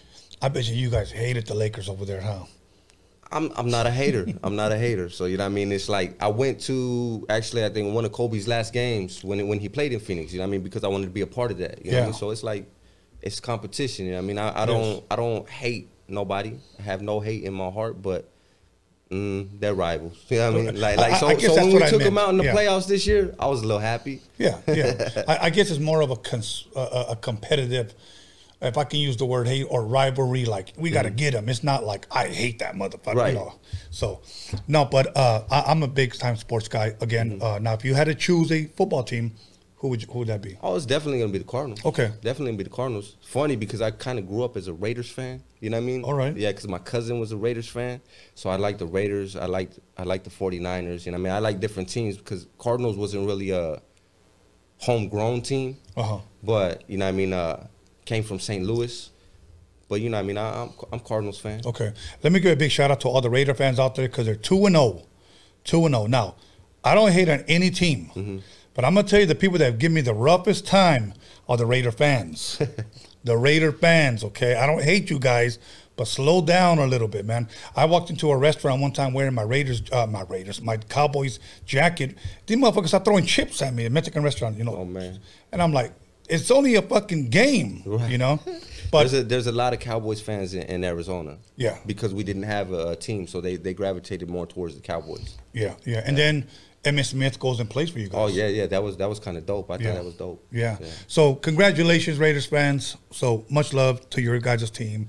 I just like to be the Mexican Stephen A. Smith and talk crap about, sports. There you go. Baseball, anything? Anybody? Diamondbacks. Okay. You know what I mean? Like, it's AZ everything on mine. You know what I mean? That's just what it is. Like, I mess with LA. I'm over here all the time. You know what I mean? Like, much love to LA. You know what I mean? But, you know what I mean? It's just AZ everything. You know what I mean? That's just what it is. Okay. Many times I like to ask people these type of questions because I like the fans to see a different side of the artist. Because you're actor and you're also an artist, a rapper. Yes, sir. Okay. And many times these interviews help people see a different side of you. So I have to ask, do you watch a lot of TV? And if you do, what do you like to watch? Whether is it sports, is it movies, is it documentaries, or whenever you have time, what do you watch? I don't really have time, you know what I mean? But when I do, you know what I mean, I'm watching Power, you know what I mean, those kind of stars, you know, stuff like that, you know what I mean, gangster shit, you know what I mean? I'm just gravitate more towards the gangster shit, you know what I mean? Like stuff that I could kind of relate to, you know what I mean? Like, you know, I try to research here and there for, you know what I mean, because I want to produce movies or whatever, you know what I mean? So I try to research certain movies. I'll watch some random stuff sometimes, but, you know what I mean? Like, you know, documentaries, I fuck with those a little bit, you know what I mean? Just a little bit of everything, but I really don't got time, you know what I mean? Okay, like, yeah. Okay. Yeah, and I like to hear that. I really don't have time because that means you're being productive. Right. That's good. That's good. Every day got to be productive. Yes. Okay, now, let me ask you this. Now that you do acting, that you're in films, because we'll get into it eventually. I don't want to leak it out yet, but you're in a film right now that's going to be coming out soon, if I'm correct? No, we got a movie. It's already out. Oh, it's already out. It's okay. already out. Okay, we'll talk about that eventually. Yeah. But now, when you look at movies and you look at actors, do you look at them now differently because you're yourself are an actor? Oh yeah, it's just like music. It's just like music. You start overanalyzing everything. Okay. Okay. Now you say you like gangster movies. Is there a all-time favorite gangster movie that you have? Carlito's Way. That's mine. Is it? Yes. That's a dope movie. I love that fucking movie, bro. Yeah. Now, what do you think it is about that movie that you just love so much, bro? You know what? I can't tell you. It was just like the acting was good. It's dope. I just kind of related that. I felt for Al Pacino's character. Yes. You know what I mean? It's just like that. That's the game. Get out. You know what I mean? He was trying to get out. You know what I mean? And that's how I feel a lot of the times. It's like, this is why I do this. I'm trying to get away from that. But it's like, it's hard. You know what I mean? It's difficult. It is. You know what I mean? Because we have that. We still have that in us. You know what I mean? So we can sit here and preach about it, whatever, but we still have that in us. So it's hard to just take that out of us, you know? You know, I like the scene when Benny Blanco walks up to him when he's eating and he wants that girl Steph. Yeah. And he's like, Steph's with me. And he goes, Steph belongs to the club. Okay. Sometimes I feel, not that I think I'm Al Pacino, but sometimes I feel like I'm that generation and here you have Benny Blanco, the younger rap generation. Right. Because here's the way I get approached, just like in that movie. Hey, what's up? I emailed you my music. What? My fucking music isn't good enough or what? That's right. I always preach this. Approach is everything. Yeah. You know, approach is everything. Maybe he just didn't want to have his wine. Maybe he didn't want to sit down with you. Maybe he wanted nothing to do with you. You're trying to put him back in the game, and he's trying to say, I'm out. Right. You know, but you know, you just have two different generations, and I love the way they put that whole movie together. Yeah, it's relatable on so many different aspects. Yes, yeah. yes. Okay, so now, we talk sports, we talk movies. Got a favorite actor? Nah, not necessarily. You know what I mean? Like, there's actors that I'll check for in movies, you know what I mean? If I seen them, like, oh, that might be dope, say Denzel. Honestly, like, I fuck with 50. 50's pretty dope at, you know what I mean, the stuff that he produces and, you know what I mean, things that he's even been in and his hustle. You know, same thing with, like, Master P. Like, I respect 50 and Master P's hustle, like, for real. You know what I mean? Like they're one that I kind of grew up on. So, you know what I mean? Like, oh, okay. Trying to, you know what I mean, go hard like them with their grind. Right. Yeah. Now, did you go to any acting classes, any acting school? After I got into acting, then it's like you know, when you know, dealing with agents and stuff like that, you need to, you know what I mean, you need to, and you think, nah, I could do it, you know what I mean, because it's like I'll just be in a movie playing myself, you know what I mean, something that I've lived or something that I've done, but there's so much out there that you can do that it's like you better go take that class, because even though we think that we're playing ourselves, it's like it's for cinematic purposes, you know what I mean? So it's different. I got in an argument with my director, because he's like, the door's gonna be unlocked and they're gonna come raid. I'm like, nah, hell nah, bro. Like, that door would always be locked. The trap house, the door is locked. There's no, like, that's not real. Right. But for cinematic purposes, it don't matter how real you make it, the audience, somebody's gonna hate. That ain't real enough. You could film in a real trap house, they're gonna say that you didn't. That's fake. Tell me how it's fake if I filmed in a real trap house. Hypothetically, you know what I mean? Right. Hypothetically. So, but it don't matter what you do. Somebody's gonna hate. Somebody's gonna criticize, and it's not gonna be real enough for them, and it could be as real as possible, because they probably really don't know what a trap house looks like. Right. So it's for cinematic purposes, you know what I mean? You do things a certain way. Right. You know, it's funny because I was watching a movie, one of my favorite, because I love Denzel movies, Man on Fire. Okay. When he's in Mexico. And I know when you say for cinematic purposes, because, for an example, say that there's a scene, and this is what I saw in this movie, where you and another guy at a taco stand, or, you know, guys making tacos de carne asada, and you guys eat them. Most of the time, when you eat a taco, you're going to buy like this, talk and chew. Right. I noticed what Denzel was doing, and it's for, it makes a good movie. It makes a good cinematic purposes, what you were saying. He bit it, and he's eating it, and he's licking his fingers while the guy's talking, you know. And then I've noted when the camera came back to him, he's still, you know, and he makes now the fucking taco look good. Right. He makes you almost like want to go get a motherfucking taco. Right. Commercial and shit. Yeah, exactly. And I thought to myself, okay, he did that for the camera, because when is the last time I bought into a taco de carne asada and I'm licking my fingers? Right. Like, I don't remember ever doing that, right, but it looked good for camera. Right. You know, and I think sometimes that's what those classes are for. It helps you fill in those little blank spots, if you will. So you could be hard-headed and be like, I don't need no classes or this and that. Watch when you get jobs, because you actually need that on your resume. I mean, you need them classes on your resume. You need an acting coach on your resume. You know what I mean? Or else they're not gonna book you.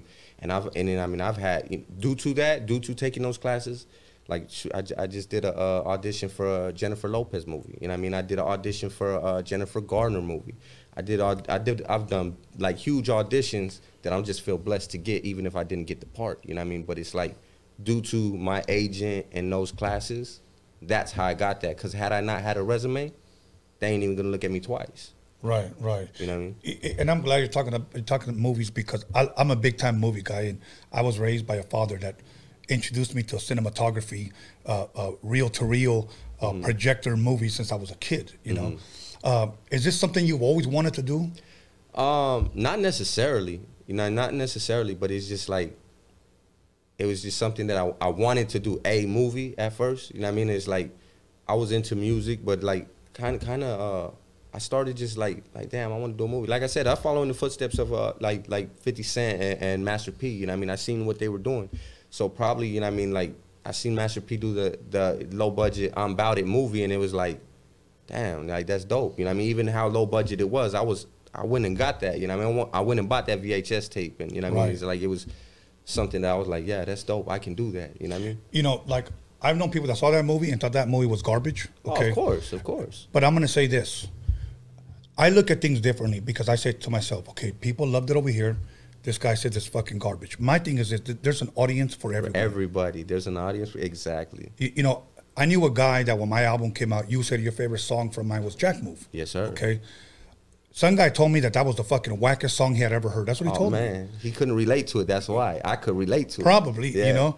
And my thing was this, that we had no problem performing it. We were still getting hired. We were still selling. And then that's just one guy. Right. You know what I'm saying? Right. Somebody could look at your acting and say that shit is garbage. Oh, of course they do. But you know what? You could be the next biggest thing in Europe or Japan or somewhere else. All it takes is just that one. Yes. Just that one. You know what I mean? Like, just that one, and it's over. camera angles, man, they could make something look super dope just from the right angle. You know what I mean? Like, you could take the worst actor and make them look like they're the best actor just by the angle and the cinematography. You know what I mean? Make them look tall. Right. There's a lot of short guys. Yes. You know what? One thing about Carlito's Way, if you guys go look at it, there was even times the angles they shot. It was almost, they could be like this, and then when they shot Benny, they shot almost tilt the camera like this. It was weird, like, and I was like, it's almost like if I'm looking at it like this, but it was such a fucking dope ass angle. Yeah. I'm like, wow, that's awesome. You know, and me now directing my second documentary, I implement the things that I see now that people do. I want this shot. Let's shoot it this way. You know, try to give somebody, trying to give the audience something different. Right. You know. Yeah, so you got to study that stuff. You know what I mean? It's like when we filmed my movie, drone shots were brand new. You know, they were brand new. So there's a lot of drone shots in my film because it's like I was in love with drone shots at that time. A lot of people hate, there's too many drone shots. I'm sorry it took a little while for the movie to be released and drones got kind of played out. But at that time, had it came out like right when we shot it, oh man, everybody would have been like, oh, them drone shots are so dope. Right. You know what I mean, so it's like, you know what I mean? I mean, back then, either you had a crane and somebody would push you up, or you had to get a fucking helicopter for those shots. Right. So you were one of the first ones on those drone shots. So, and you know what? But I'm glad you said that. If it would have came out, because with music and with movies, timing is everything. Yeah. Like you said, if it would have came out when it was supposed to, everybody would have said, "What the fuck was that?" You know? So yeah, timing is everything, and that's one thing that we have to implement whenever we drop a movie or whenever we drop a song. I'm a firm believer. It's like, you know what? Let's hurry up and wait. Let's wait for the right time. You know what I'm saying? Because I'm just not a firm believer in let's finish the movie and just release it. Right. You know, you got to have some type of a plan or scheme. Yeah, you got to have a game plan. Yeah. Okay. So now, I know you're from Phoenix, Arizona. Now, were you born and raised there? Yes, sir. Okay. Born and raised, Maryville. Okay. And big family. You come from a big family? No, actually, small family. Okay. Small family, no father, just my mom. You know what I mean? My brother, my sister. That's pretty much it. You know what I mean? We all had different dads, and you know what I mean? It was, you know what I mean? Hood. It was hood. Okay.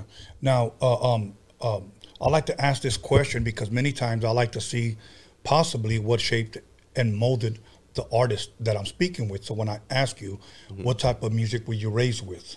What comes to mind as a youngster? As a youngster, honestly, I gravitated towards West Coast rap, like as far as I could remember. You know what I mean? Like way back to, you know what I mean? Like being 8 years old and singing, knowing word for word, Boys in the Hood by Eazy-E. You know what I mean? Too Short Life Is. You know what I mean? Like, I was just a little guy, you know what I mean? Like, even, you know what, I'll tell you what, Two Live Crew, there was some Two Live Crew that you know what I mean, like, probably because I was a little kid and like, oh, they say cuss words, you know? So it's like, it was interesting to me. Beastie Boys, the Paul Revere, that was the only song that really stuck out to me. Right. So it's just like, yeah, West Coast, Sir Mix-a-Lot, Square Dance Rap, even that was that would be on the radio, you know what I mean? So it's like, it started from that, and it's just like, always like, honestly, I dislike rock, you know what I mean? I can't really listen to rock. There's a lot of, I really don't mess with any other genre, maybe a little bit of R&B, some oldies. Yeah. But, you know what I mean, like, I could even tolerate country, but it's like rock, I can't do it. Like heavy metal, like, I don't like the sounds, I don't resonate with them, you know what I mean? It just majority just West Coast rap, 808s, and you know what I mean? Like, man. You know what's crazy about Two Live Crew, since you brought it up? I was DJing at a hall, and everybody from the Harbor area would know what I'm talking about. There was a hall called San Marico Hall. It was like a family, Samoan family-oriented hall. And but that's where Raza used to throw their parties. Like, pack it in. Yeah. And this is when the Aquanet hairstyle girls back in the 80s, you know? They came up to me and was like, hey, can you play a song by Two Live Crew? And I said, well, you know, throw that D, which one? This girl said, no, we want some pussy. Yeah, I was already going to say, we want some pussy. That's the one. Yeah, and I'm thinking to myself, like, one thing as a DJ that I realized that the girls are the ones that request all the dirtiest songs, bro. Yeah. They love that shit. It's weird. And I was like, and out of respect, I was going to say, we want some pee. But no, they were like, we want some pussy. Right. You know, and I'm like, shit. I said, all right. So I started it. Hey, we want some pussy. All the girls start going crazy singing that shit, bro. Yeah. It's crazy, right? I was still spinning at the time when that song by Juvenile. Remember that song? Back that thing up? No. Back that ass up. Slow motion for me. Oh, slow motion. Okay, Yeah, I remember this one girl came up to me and said, "Can you play that song by Juvenile?" And I said, "What song?" And it was fairly new, but she didn't say slow motion. She said that one where it says, "One of my girls fell in love with that outside dick. That outside dick keeps them hoes sick." And I was like, "What the fuck?" And I was like, "All right, I know what song you're talking about." I got slow motion. She goes, "I thought it was called Outside Dick." Yeah, I think I was in prison when that came out. I might have just barely been getting out or something because I didn't really. Like that was that era. Like I kind of lost a little bit of music. Right. Yeah, but it's my whole point was them girls that square dance rap was the shit. Yeah, you know. As a matter of fact, I had the Posses DJ on Broadway. Yes. Oh man. DJ, much love to Nasty Ness, Filipino guy from Seattle who befriended or went to high school with Sir Mix-a-Lot. He brought hip hop to Seattle, and I interviewed him here. Oh, that's dope. Yeah, it was dope. He gave us all the stories about Sir Mix-a-Lot, Posse on Broadway. He was on other videos. Right. Okay. You know. So yeah. So much love to Nasty Ness. But now, are you a fan at all of East Coast music? When I mean East Coast hip hop. No. Like honestly, no. You know what I mean? I just can't really get into it. Now, you know what I mean? Like go back to your conversation with Guilty. Like, yeah, I could mess with the what's his name, Slick Rick and Dougie Fresh. You know what I mean? Slick Rick a little bit. Children's Story is hard. You know what I mean? Yeah, like, of course. Okay, but you know what I mean? Like, just like, there's even some Kumo D that's okay. You know what I mean? But a lot of it, unless it's like say like 50, you know what I mean? It's like the hip hop. Like I don't really care for it. You know what I mean? Okay. It didn't really appeal to me. You know what I mean? It just like Sugar Hill Gang and stuff. Like just, you know, it wasn't for me. It just wasn't. Yeah, it just wasn't for you. Yeah. What about Biggie? I could mess with a little Biggie. Okay. You know what I mean? I'm not completely like I don't fuck with Biggie, but it's like, you know. Okay. Now, here's the one question that I like to ask a lot of the artists that I interview. If you have a top 5, it could be an album or it could just be an artist. Top 5 artists from the West Coast. I know you have a lot, but I'm just saying if you can give me your best top 5 artists or groups, whatever. Like honestly, like I don't really know in what order it would be. Right. But it's like TRU, like the Master P. Like I grew up on a lot of Bay Area music. Okay. So I listen to a lot of Bay Area music. So like Master P and TRU would be one of them because I played all that No Limit stuff. You know what I mean? So I'd put that like in its own category. And they started off in Richmond, so it's like to me that was West Coast. It wasn't down south. Damn, 5. You know what I mean? Nipsey, of course. You know what I mean? Like Nipsey, of course. Like I kind of fell off with Nipsey for a little bit because I couldn't understand what he was when he started to evolve. I couldn't comprehend it. So it was like his hardcore gangster shit, Bullets Got No Name, stuff like that. Oh, I was like, hell yeah. But then it took me a while to get back to open my mind and understand like his newer music. You know So there was a transit because I didn't listen to a lot of the stuff when I was telling you when I came back 2017.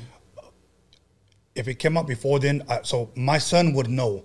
So there was a transition from gangster music to something, I guess, more, would you say it was more mainstream? I wouldn't say mainstream. It's just he could speak more and you could like, dang, he got some topics. He got some substance. You know what I mean? It's not just gangbang music. You know what I mean? It's like he started to have more substance. So me being small-minded at one point in time, I just want to hear straight gangster shit. Like I don't want to hear nothing else unless it's talking about shoot 'em up, bang bang. The shit that I'm living. Like okay, Brother Lynch would be another one of my top artists. Yeah, you know what I mean. Like Season of the Sickness. Like man, but even him, he kind of evolved into some more lyrical stuff, and it's like I can't do it. You know what I mean? X-rated. You know what I mean? Like X-rated. Like even the tapes from prison and stuff is like, oh man, that shit's hard. Right. You know what I mean? So it's like these are the artists that would be my top artists. These are who I grew up on. You know what I mean? I'm glad you shared that, man, because when people come here and I respect everybody's if you will list of artists that they put together. Of course, the #1 artist that everyone always says, Pac. They'll say, you know, NWA, but then they'll mention Dr. Dre and Ice Cube, and I'm like, well, that's NWA, you know. Right. Okay, and many times they'll say Nipsey, Too Short, Snoop. They'll name Game, and maybe E40. Right. You know what I'm saying? Like that's pretty much, you know. Those are all great artists. Right. You know what I mean? And I probably fuck with all of those artists, but it's like if you say the ones that I really bump. Now, if you want to talk about modern, Like modern, man, I'm gonna say Mozzie. You know what I mean? Like Mozzie. You know what I mean? And a lot of people like that. You know what I mean? Like a lot of that Sacramento music. You know what I mean? It's coming out like it's dope. You know what I mean? Who's in L.A.? I don't know. Nobody there. Just like off the top. You know what I mean? Like in the playlist. You know what I mean? Okay. Now YG, but like after Stay Dangerous, I kind of it's not the same. Okay. Why do you think it's not the same anymore with some of these artists? Do you think it's because, let me tell you, if we're on the same page, this is what I think. Many times, one thing that I learned about rappers is that their fucking first album is fucking banging. It's a classic record. Then you see them touring, you know, taking pictures and award shows. They're paid now, and their fucking second album is watered down. And you know what I blame that on sometimes? They're paid now. Right. They're no longer hungry. Life is different. They're not hungry. They're not going through the same struggles. You know what I mean? So rap is like an expression of life and how you're living and how you see it. You know what I mean? So that's my belief is, you know, they're evolving, they're changing, and they're telling their stories. So do you think that's the case with some of these artists when you say they've changed? Some of it, yeah. Some of it, they've actually changed. Some of it is they're trying to go with trends. Every situation is different. There's no two situations that are the same. Right. You know, it's like we all have fingerprints that are different from each other. So every single person is their own unique individual. And, you know what I mean? So everybody's different. Their motives are different. They see things different. So their direction is different. You know what I mean? There's no textbook on anything. Like people could learn from a textbook, but that's one person's method or idea or thought. Yes. You know what I mean? So there could be many different textbooks on the same subject. You know what I mean? You don't have, that's not law. If you believe it's law, then it's law. But if you don't believe it's law, there's a different method. Right. You know what I mean? It's everything. If you make beats the way you make it, that's what makes Tony A. Tony A. Yes. You know what I mean? The other DJ Mustard is DJ Mustard because the way he makes it. You know what I mean? Some people resonate with stuff, different things better than others. You know what I mean? It's just what it is. Do you think that today's music, a lot of artists pretty much, here's what I get a lot. Everybody sounds the same today. Do you agree with that statement? Maybe they sounded the same in the 90s too. You know what I mean? Like maybe some people thought that too. You know what I mean? It depends on what you like. Maybe you like a lot of the same things, so you just want to hear a different voice. You know what I mean? Like some of it does sound the same. A lot of auto-tune, you know what I mean? Like a lot of singing, a lot of more melody, you know what I mean? You know, it's not so much, you know what I mean, rap, you know what I mean? But, you know, if you like it, you like it. Like I mess with some like NBA Youngboy. I bumped that shit, you know what I mean? Like Polo G, you know what I mean? I don't like all of his shit, but I bump it, you know what I mean? Yeah. You know, there's other artists that is like, nah, that shit, you know what I mean? That dude's too goofy, you know what I mean? Like, old dorky looking fool, you know what I mean? Like, never did anything in his life talking about, you know, bodies, you know what I mean? Like, get out of here, you know what I mean? Like, get out of here. Yeah, yeah. And that's one thing I encourage, and I'm glad a Guilty One brought that up. He just said, you know what? We were talking off camera, and it's almost like if you're not about that life, don't talk about it. Right. Because, you know, in this rap game, one thing that I've learned, and I'm sure you've seen it too, that when somebody comes out claiming that they're hard or claiming that they're this, somebody will pull your card. Yeah. It's a real deal. Yeah. You know, somebody will pull your card, and you don't want to be on the bad end of the stick and say, no, I only do this just because it's popping. Yeah, that's goofy. Yeah, it is. It is. You know what? So I encourage young kids, just be you, because look, if you're talented, you have your own talent. You'll make your own, if you will. You'll make your own mark in his music industry. Drake don't rap about catching bodies. Right. So if he can do it, you can do it. You know what I mean? Right. Like, it's as simple as that. You know what I mean? Like, you can be you and rap if you like to. Now, I fuck with some of Drake's music, but I don't fuck with all of it. But even at that, you know what I mean? Like, he's doing the damn thing. Yeah. And he ain't rapping about catching bodies. You know what I mean? So it can be done. It can be done. LL Cool J did I Need Love. There you go. And won. There you go. You know what I mean? Like, you know, it's like, okay, say from Arizona. Hey, man, I cannot knock MC Magic's hustle, not at all. I respect the man. Yes. He don't represent me. He represents Arizona in his fashion. Right. Much respect to that. I can't knock that guy whatsoever. Right. He raps love songs. I ain't mad at that. He's doing him. He's doing him. He don't represent me. You know what I mean? But ain't nothing wrong with him doing him, and it's working for him. Yes. So you can't hate on the man. Yeah. You know what I mean? By the way, much love, MC Magic. I interviewed him here twice. Big D, his manager, much love to him. But yeah, man, you know what? We're going to go ahead and take a 10-minute break. We're going to come right back. We're going to talk about the movie, and then we're going to talk about your new project you got coming out. Yes, sir. Okay. Okay, everybody, make sure you call somebody, text somebody, slap the shit out of somebody. We're going to go ahead and open up this bottle and start taking a couple of swigs. So we'll be back 10 minutes. Don't fuck around. Good shit.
Yo, call somebody, text somebody, slap the shit out of somebody. Let them know that Roadium Radio is live up in this biatch.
Welcome back, everyone, to Roadium Radio episode 196.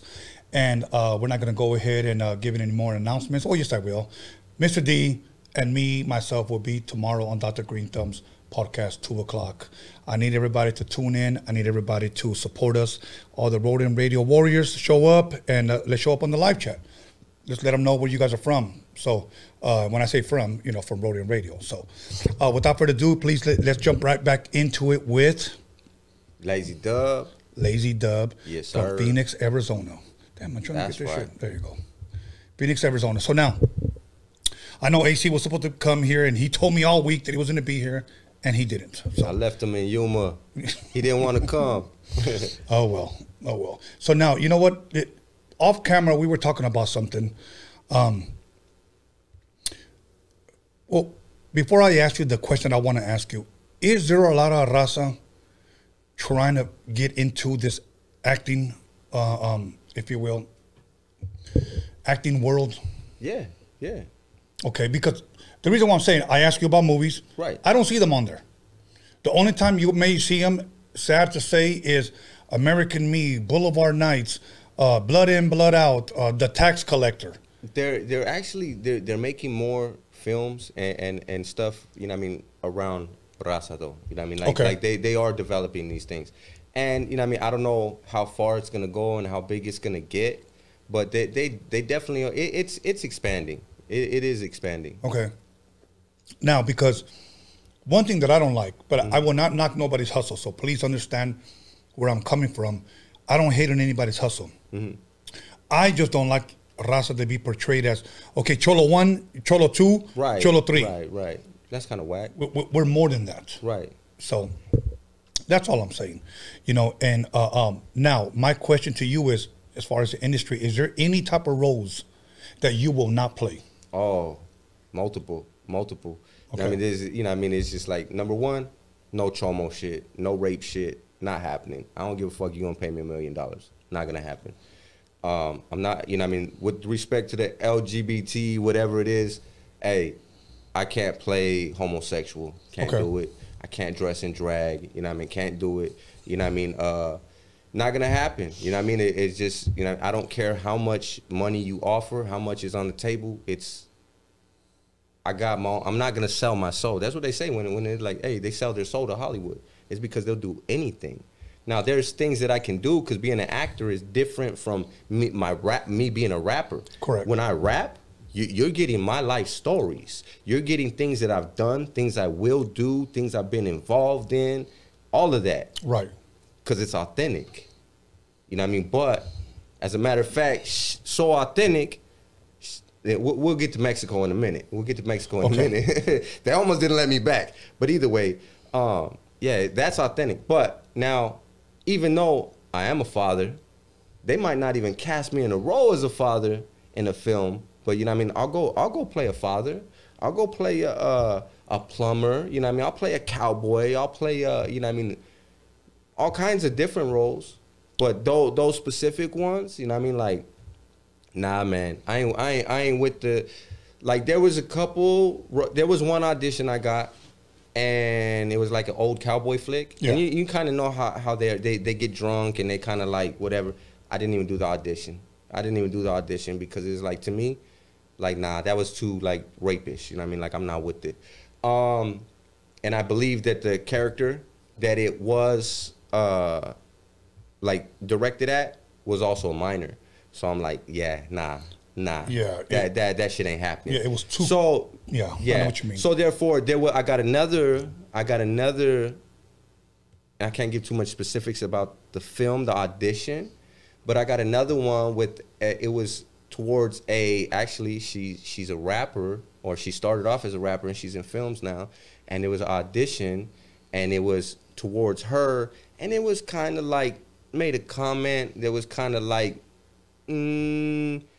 But it wasn't too bad to where I wouldn't do it. And I could say that, Like, right. Especially if she ends up getting the best of this guy right now. Right. Okay, cool. I'll even get my ass kicked by her in this film. Right. Based on what he said was kind of off. So, right. Like, that I'll do. You know what I mean? So there's a fine line. You know what I mean? But yeah, nah. You know, and when you said there are people that have sold their soul to this, okay? I was in a documentary. They interviewed me to talk about a historical group, which I had a lot of insight on. And I met the director of the documentary, and he graduated from USC. We were talking. He was telling me about all these documentaries that he was doing, and he had asked me, "Would you ever be interested in film?"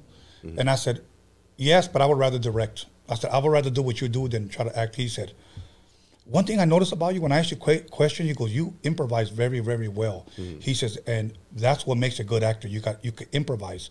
He goes, "You wouldn't mind trying out for certain scenes, you know, if I can get you?" And I said, "No, I don't want to be an actor." Right. So I told him. Right. So he said, "Okay." He goes, so after we were talking, he tried to almost like, it's good money, that type of deal. Right. I pretty much said after our filming, "I'm not interested, bro. Thank you." Right. Then he comes up to me again and he says, "You know what? I'm very impressed by you." He said, "Because you're not impressed with money." Right. And I said, "I don't care, bro." And at the time, I was working. I still had my job, you know. Right, right. And it was funny that he said this. He said, "You know, I think you're making a wise decision." He said, "Because when I first started directing in Hollywood," he said, "I was approached by a bigwig." He said, "Because I got caught praying in my car." He said, "I had my hands like this, and I was by the steering wheel, and I was just praying that I do a good job." Right. And he told me the big company that he was at, and somebody was looking at him. He didn't know that was the guy funding the project that he was doing, looking at him. Right. So he waited for him to get out of the car, and he asked him, "Were you praying?" And he said, "Yeah." And he goes, "I'm going to tell you one thing." He said, "If you ever want to work in Hollywood," he said, "you leave your morals at the door. Right. You leave your heart." He goes, "And you leave your religion at the door." Right. And he said, "Because here there is no right and there is no wrong." Hey, to each their own. Yeah, I mean, exactly. My thing is, I'll do my own movie then. Now, yes, independently. Now, he shared with me another story that when he goes, "I just realized I'm not going to play in the parking lot no more." But as I began to do more and more films for this guy, the guy told him, the only way that an actor will ever get big, like he said, "What's the secret for a great actor?" He goes, "It doesn't matter how great you are." He says, "In Hollywood," now this is him telling me this story. This is not my story. Right. He said, in Hollywood, he says, "It doesn't matter how much of a great actor you are. You got to play at least a homosexual in one film." That ain't happening. That's what he said. Yeah, let's see if we could break that barrier, you know what I mean? Because that ain't happening. Yeah, he tried to say something like the fact, like, that's how you find out if you're a great actor.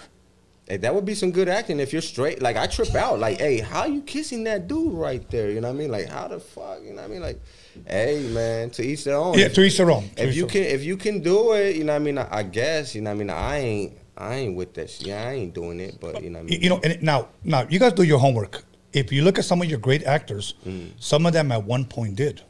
I'm going to give you one, and I know people are going to be mad at me because I'm going to ruin Scarface for you guys. Ooh, Al Pacino. Al Pacino. I think I can see that though. You know what I mean? But look it up. It's a movie called Cruising.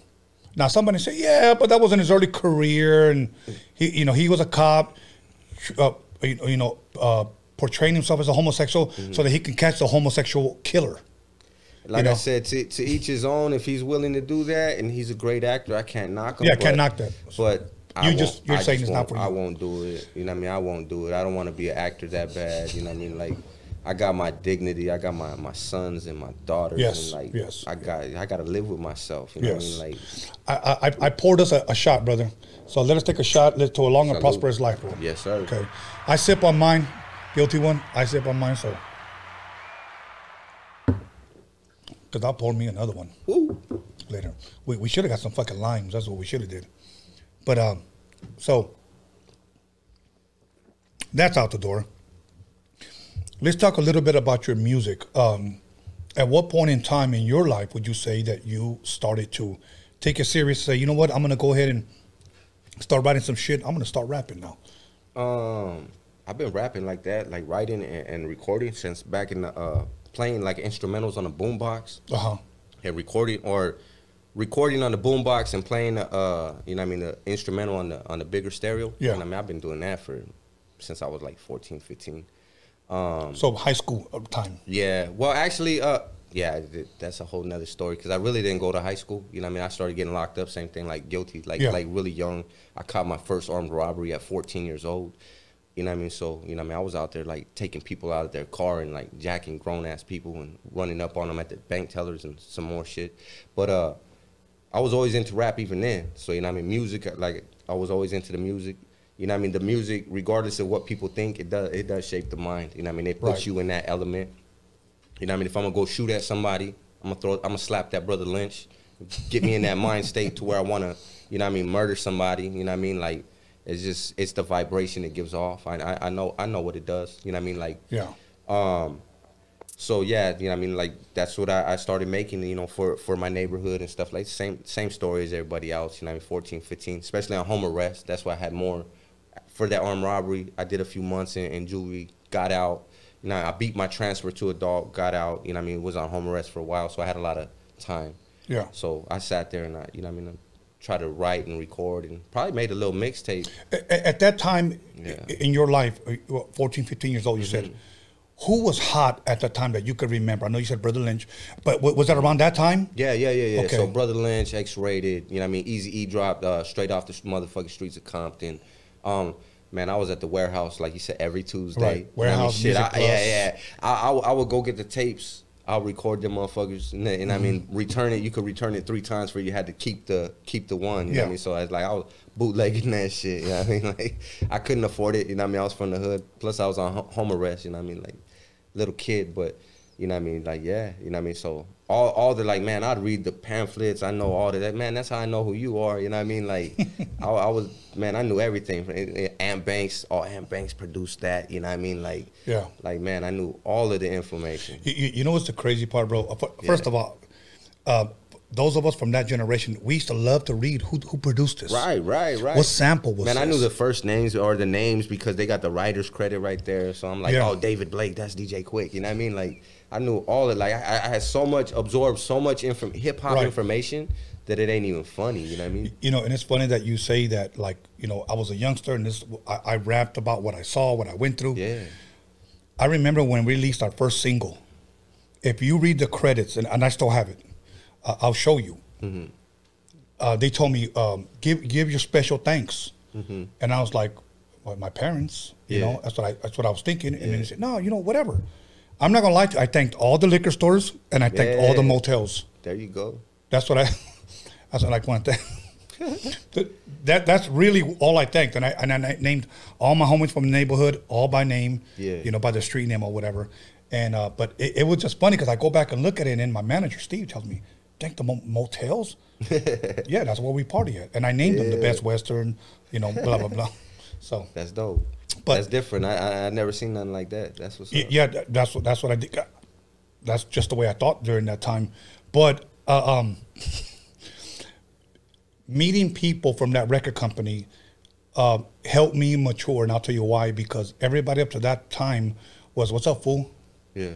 And here I was talking to Michael Eisner, a multi-millionaire, and I was calling him, "What's up, fool?" Yeah. And I'm thankful that he didn't take it disrespectful. And say, get this fucking kid out of here. You know, he actually talked to me like an adult, and I realized because he didn't trip out, that next time not to talk to him that way. You know, so I was like, how you doing, sir? Because I'm thinking that's the motherfucker that writes the checks. You know what I'm saying? You got to address different people accordingly. Yes, exactly. So now, you start writing 15, 16 years old. Do you remember some of the first beats that you started rapping to? You know what? One that I had was man, I think it was like Big Ball and Shot Calling. I can't remember. Hell yeah, wasn't that Who Riders? Yeah, Who Riders. There you go. Yo, that was one of the first instrumentals I rapped over. Boom. That fucking beat was banging. That was Bounce Rock Skate, but the way they sampled that motherfucker, that shit was banging right there, bro. I can't remember what else really. Yeah, you know what's funny? That was just a straight gangster shit too, right there. Just the way that beat was. That shit was hard. So look up Who Riders. Shot Calling. Yeah, Big Ball and Shot Calling. Hell yeah. So like were you just downloading or just rapping them off of instrumental tapes? No, off of instrumental tapes. Like I would always look for the tapes with the instrumentals, the maxi singles and stuff. Yeah, I was always on that. Like, see, and I was afraid to say maxi single because I didn't know if anybody knew what that was.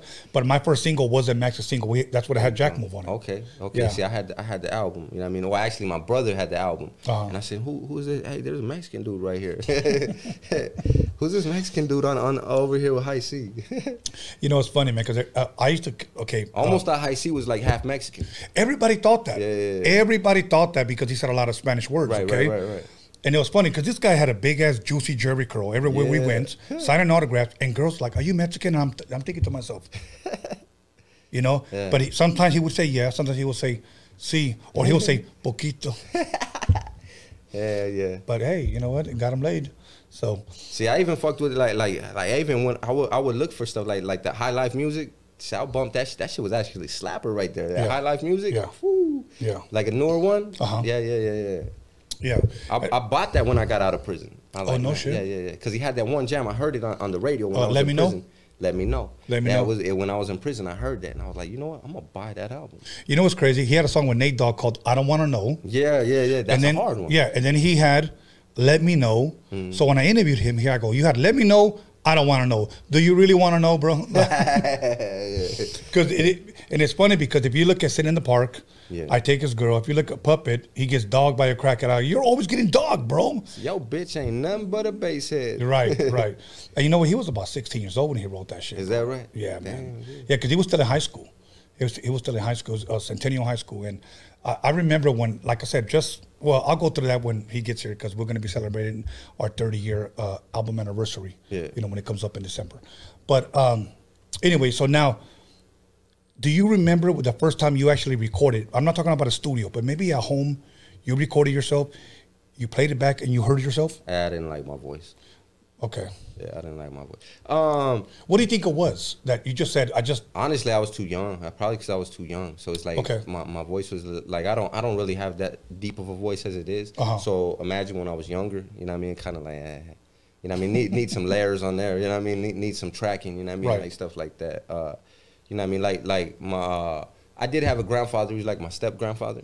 And he would play like instruments and stuff like that, and he would record it and stuff. So you know what I mean, I would hear my voice on tape every now and then. You know what I mean, and you know what I mean, it was just like So hearing your voice and not liking it, what was it that made you continue to pursue this? I'm gonna rap. I don't know. Just it was something that I like to do. You know, something that I like to do. I had to grow accustomed to it. Okay. You know what I mean? So I grew accustomed to it. Like that's me. You know what I mean? I'm me. I don't got nothing to hide. Right. You know what I mean? I'm me. So I gotta own it. You know what I mean? If that's my voice that I was given, then I gotta own it. You know what I mean? Like there's, you know what I mean? What else do you do? Right. Okay. Now, do you ever remember recording yourself and showing it to others? And if you did, what was their response? They liked it. You know what I mean? They were cool with it. You know what I mean? Like I would select few, you know what I mean, at first. You know what I mean? Like I wouldn't show like my brother, my mom and stuff like that. But I would show my homies. I would try to get them to do the same thing. You know what I mean? Like, hey, what's up? Let's rap. And so I kind of got them rapping too a little bit. You know what I mean? So, you know, yeah. You know, it was years ago. I want to say it was like 1997. I went out there with the rapper, which I won't say his name anymore, to Arizona. I've always loved going to Arizona. I just fucking hated the fucking heat. Every time I got off the fucking plane, it felt like somebody turned on the heater outside, bro. Yeah, it's hot out there. Fuck, bro. One thing I've learned, do not ever take a shower in your hotel when it's nice and cool. Throw in your nice lotion and you walk outside in 112 and all of a sudden you're drenched again. It's even worse in like Louisiana and New Orleans, like, because it's so humid over there. Yeah. Like, at least we got dry heat. Right. Man, I'm like, please let me see a breeze or let me feel it, you know. But like me, I just don't know how anybody can live. That's just me. Gotta have AC. Yes, you Air have to. conditioning like a motherfucker. You have to. Yeah. So now, I went out to a car show and I was DJ for this one guy. And they were having open mic, but just for females only. Man, there were fucking 3 fucking dope ass fucking females. And I'm like, I'm going to grab me one. And what I meant by one, I'm going to work with one. Yeah. Her boyfriend was real like, oh, you got to talk to me. Okay, cool. This is my number. Just give me a call. So I went up to the next one. Her boyfriend, oh, you know what? You got to talk to me. I'm her man. Fuck it. Bad business, man. That bad business. It is. You know, because if you are her manager, you know what? Not everybody's gonna try to get laid, bro. People want to work. Right. People want to work. Right. But they were really, really dope. There was one that rapped all in Spanish. And I never forgot, because I remember looking at her and she was fucking rapping passionately. And she fucking had the crowd rocking. Right. There is a lot of talent out of Arizona, bro. Yeah, yeah. A lot of fucking talent, you know. And this was all Raza car show. As a matter of fact, you know who was the headliner then? Brenton Wood. Okay. Yeah, Brenton Wood. Yeah. So, but anyways, back to you. When and where, for the people that may not know, when did you release your first project? I'm gonna take me another swig. I don't know if you want one. Yeah, I'm good right now. Okay. Technically, like, I've been releasing music and like producing music, or like being like, I started off trying to be the business of the music. You know what I mean? Like, I really didn't want to be a rapper so much. So, man, I've been involved in music for a long time, since like I guess what I mean, but like your personal project. Okay, I would say 2015. Like the first one that I went hard, my personal project, I had something to prove. Yeah. 2015, called Get That Paper. Get That Paper. Is that available on all platforms? Oh yes, Spotify, Apple Music, all of that. Okay, and but how many songs, was that an EP or an album? I would consider it like an EP. You know what I mean? But nowadays the album is like 10 tracks. So what I did is like eight tracks, I think, and then a remix, and then a radio edit. You know what I mean? Just to, you know, some extra. You know what I mean? But yeah, so you know what I mean? You could consider an album, EP, whatever you want. You know what I mean? But nowadays, I think an album's like 10 tracks nowadays. Yeah, yeah. And what was the response that you got when you released that? I think it's underrated, man. Like for real, not to try to be conceited about it or anything. I feel it's underrated. You know what I mean? Like, I think it's like a lot of people, they still ain't been exposed to it yet. Not enough people have been exposed to it that need to be. You know what I mean? So, you know, now here we are in 2021, and you know what I mean? Like, I'm barely gaining the recognition that I've been going hard for. Like, I'm about to do a show over here. Shout out to Iconic with DJ Quick, Too Short, you know what I mean? RBL Posse, Mr. Capone, you know what I mean? Like, it's a big festival show out in Phoenix, and I'm on the main stage. I'm going to be rocking that. You know what I mean? Shout outs to Iconic for throwing me on that. You know what I mean? Like, recognizing and, you know what I mean? Like, showing love like that. So it's like I'm barely getting, like, my foot in the door, being like, dang, like, this guy's for real. You know what I mean? Like, he ain't just like all these other local guys or whatever. You know what I mean? They see me on tour with Capone. You know what I mean? They see me, you know what I mean, in the movie. You know what I mean? They see me, you know what I mean? I'm everywhere. Like, I wasn't, we'll get to Mexico now. Like, I just shot a video out in Mexico with the homie Creeper. Shout out. Brown Shady, shout out. The homie Cisco, shout out. You know what I mean? All the homies that out there in San Luis. So we went from Mexicali down to San Luis and then back up to Yuma.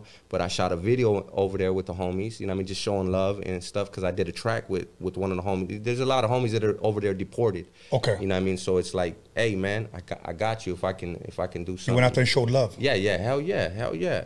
Got to, you know what I mean? And they showed big love, and it's like, I appreciate that shit. You know what I mean? So it's like, but I'm being seen doing these things, you know what I mean? So then I came across the border and I went to Yuma, did a little show and shine picnic with the homie from Lowrider Zone and Unique's Car Club and Revolution Car Club, did that, and I mean, threw me on. I did a little performance with the homie AC was there with me.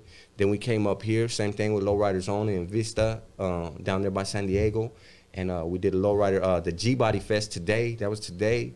You know what I mean? Rock that shit. You know what I mean? Then I came up here, you know what I mean? And we doing this. But last weekend I was in Boise, Idaho and Caldwell, Idaho with Caps. You know, we did a car show out there. Caldwell, we did a club. That shit was lit. Like, we're out there getting, like, smashing merch, like, getting the bag. You know what I mean? Like, we're really getting money doing this. You know what I mean? A lot of these fools faking and fronting, but they ain't getting money like that. But we're getting money because we're really doing it. You know what I mean? Like, we're really doing it. You know what I mean? Like, you know what I mean? Like, I produced my movie, you know what I mean? Like, I funded that shit, you know what I mean? Like, we're really getting the bag, you know what I mean? Like, that's dope, man. Yeah, like, all my features, you know what I mean? I cashed them out. Now, some of these guys, you know what I mean? Like you said, they don't help promote that shit, you know what I mean? But it's not only the brothers, you know, it's some of the Raza too, you know what I mean? They're not supporting the homies, you know what I mean? Like I've got people reached out to me, hey, man, let's do a track, and they don't even support the track. Or I've cashed out, you know what I mean, like 5 bands for a track, and then they want to act like I don't own the track or some shit, or that I didn't cash them out, but I cashed them out. You know what I mean? Then they want to act like it ain't an official track or some shit, but Nah, that shit's official because I put that cash in your hand. Now, yeah, when I'm thinking, okay, you're doing something at a player price, maybe I'm going to keep it G, and I'm going to keep my word as a man and as a G. And, hey, we're on a handshake, bro. Where I come from, a handshake seals the deal. We don't got to have that paperwork. But now I know some of these motherfuckers, they okay, we're going to have paperwork, you know what I mean? Yeah. But, you know what I mean? Like, I'll tell you what, though, for real, and he gets a lot of bad publicity or whatever, but Capone, like, been solid with me from the jump. Never had to have no contract with them, nothing. Anything that we talked about as a man, done deal. Yeah, he keeps his word with you. He keeps his word with you. Like, there's never been nothing that was misleading or anything. Our deal with the movie, straight as it was. And he's done extra stuff that he don't have to do for me. Mm-hmm. You know what I mean? You know what I mean? Like, he don't have to, hey, man, let's go. I'm going over here. Come on, let's go. You know what I mean? Or whatever. Like, he don't have to do that. Right. You know what I mean? I'm not a high-power artist. You know what I mean? I'm independent. He don't have to do that for me. You know what I mean? So, you know what I mean? That's love. You know what I mean? Like, hell yeah. Right. He ain't getting paid off of me. You know what I mean? That's love. You know what I mean? He's just like, showing love to you. Right. Yeah. So now if I got a business deal with him, shit, let's run it because I know you're solid with the business. Yeah. You know what I mean? So, you know what I mean? That's... Let's talk a little bit about the movie because you said it's out already. Yeah, okay. Yeah, it's out already. What inspired that idea to do a movie? Okay, so even at that, I always wanted to do a movie. Like, that was like, if I'm going to invest, I want to invest in a movie. Yeah. You know what I mean? Like, that's something that I feel like it would have been fun to do. You know what I mean? Plus, it's dope. And, you know what I mean? Like, that, to me, that's what I always seen. That's the next step. Right. You know what I mean? Rap kind of gets old, and it goes hand in hand, though, because you need the soundtrack. So, me and Capone, actually, that was the title song for my album, Get That Paper. We did a song. And I was like, well, hey, let's shoot some movie scenes. Let's get some movie scenes in because I want to shoot a movie. He's like, let's do an extended video. Okay. All right, we did an extended video. Straight Outta Compton comes out. He's like, hey, you still want to do that movie? I'm like, hell yeah, I want to do the movie. He's like, let's do the movie, bro. Like, hell yeah, let's do the movie. So then we just kind of, yeah, I mean, I wanted to do it. He was with it. He was skeptical. He never done a movie. So, you know what I mean, that has value. That adds value. He never did a movie. So it's like his first movie. So it's like, yeah, hell yeah, like let's do that. So, you know what I mean, like, we just did it. I wanted to do it. We got a script together. You know what I mean, I gave the writer and the director, I gave him a little idea. And, you know what I mean, he kind of got a script. I rewrote a lot of it, or a little bit of it. You know what I mean, mostly dialogue. But, you know, he went off the idea that we gave him, or I gave him. And, you know what I mean, there was a lot of scenes that we didn't get to shoot. And, you know what I mean, it came together. At first, I was like, man, this looks like some whack-ass novella shit. You know what I mean? Like, so I wasn't understanding how everything worked. Hey, it worked out. You know what I mean? It worked out. We're getting the bag. You know what I mean? Like, it's good. You know what I mean? I'm trying to do part 2. You know what I mean? Script ready. Just because me being a director and curious, where did you guys film it at? Okay, so we filmed different locations. Like, we've even had a location in West Covina. We had to act like it was Phoenix. Okay. We filmed in Phoenix. We filmed Pomona. We filmed in, probably had Hollywood. You know what I mean? There's even a scene that was done in Washington. You know what I mean? So it's like, mostly the majority, like, I wanted to put my city on. Right. So, like, we filmed a lot of it in Phoenix, right there in Maryville, in my section. Dope. You know what I mean? So, yeah. So, it's like, people love that shit. That's dope. Yeah. That's dope, man. So, you guys are working on a part 2? Yeah, Narco Valley. And it's on Tubi. It's on Prime. It's everywhere. You know what I mean? As a matter of fact, in the beginning, this is why it was delayed, is we had a 4-picture deal with Netflix. Really? Yeah, for $1 million. So, we were in negotiation with it. It was never a signed deal. So, this was before they got the big funding. So, the person that was helping me out with that deal, I ain't going to say his name, he got hit with a lawsuit. He was a manager of a prominent Mexican singer, violated his NDA, so that also the network that he was kind of working with too, they got hit with a huge lawsuit. So it kind of like shelved our deal. Then Netflix got the big funding, and they came with Bright and all the, you know what I mean, the big films. So they kind of, you know what I mean, like, if you take it back and you have any knowledge of the movie stuff, take it back to 2015, early 2016, you know what I mean, you'll see that what they did, and then all of a sudden they had, you know what I mean, big funding. So any like independents like me, now it's like we'll sign you a 3-year deal with a check for 5,000. See what people don't realize with Netflix, it's dope. It's great for promo. Yeah. They're not cashing out. No, they're not. They're not cashing out. So everybody, they want to see Netflix, but like for somebody who like me, I invested 100 bands in my movie, I got to get that back. What's 5 bands going to do? Everybody's going to watch it for free and I get 5 bands back? That ain't going to work. No. But I'm going to get 10 cents a streaming hour on Prime. You know what I mean? Tubi. You know what I mean? Like even my distributor had Narco Valley on YouTube for a little while. Man, we shot up. It was like 3.4 million before they took it off because we were actually losing revenue from Tubi and Prime on YouTube. Yeah. You know what I mean? So it's like. So it was called Narco Valley? Narco Valley. Okay, Narco Valley. Yeah. And you guys can look it up. Make sure you guys support that. Check it out. Yeah. Now, your music is available on all platforms? Spotify, Apple Music, you know what I mean? The main ones, but everything else, I don't know what anybody else listen to, but. Okay, what can people expect from Lazy Dubb going forward, 2021, 2022? You got any more movies coming, any more visuals, any more music? Man, we're going hard. I dropped a visual probably almost every month this year. Dope. Yeah, like I just dropped one, Bang Bang. Like it's dope. It's on my channel. See, this is another thing. I've been trying not to utilize other channels. Like I could put stuff on the High Power channel. Capsule hooked me up, but it's like I want to kind of build my own channel. Yeah. You know what I mean? So I've been dropping all on my own channel. So the views are a little bit lower, but I ain't on Latin Beast. I ain't on High Power. I ain't on, you know what I mean, these other channels. I'm on my own channel.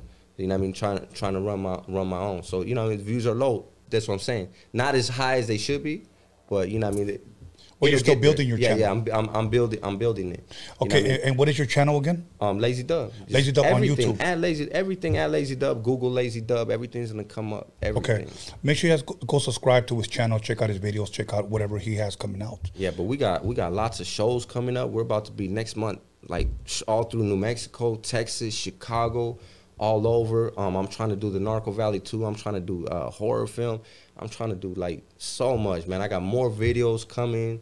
Like, man, we like, That's dope. Everywhere. Like, I'm gonna be everywhere doing everything. Like, man, I'm going hard. Like, I started off going hard even through COVID. You know what I mean? Like, we were going hard.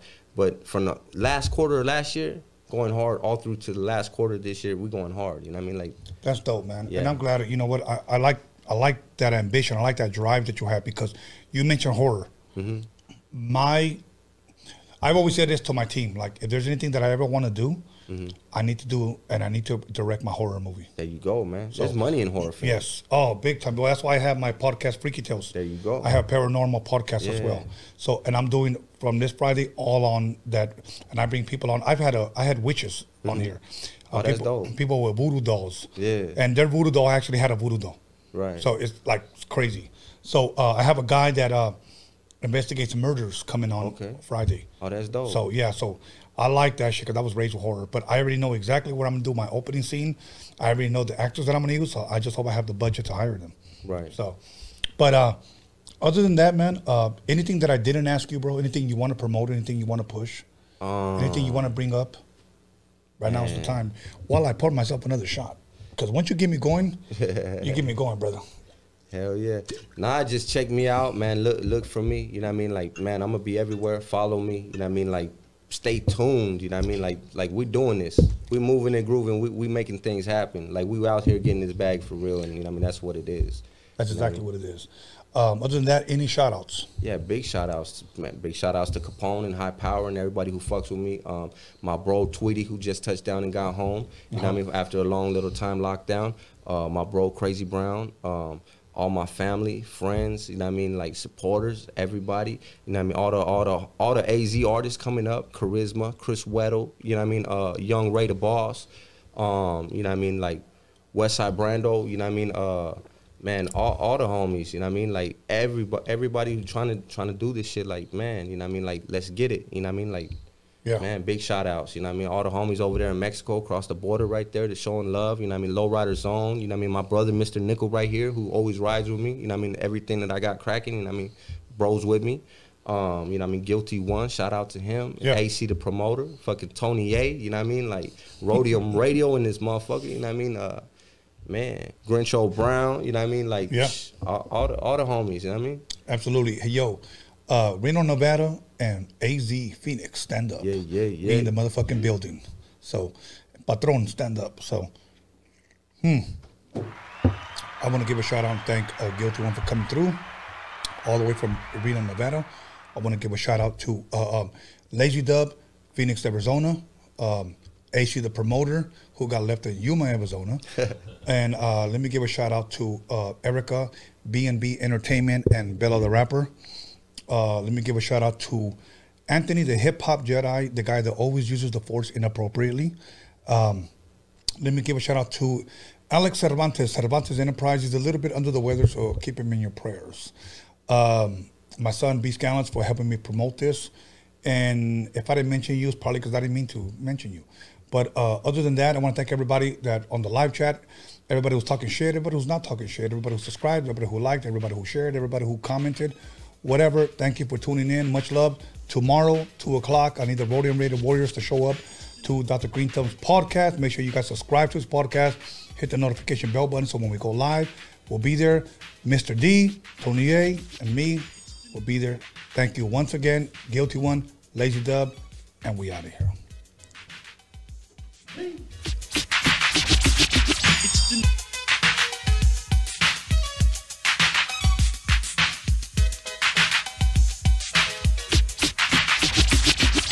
You got it.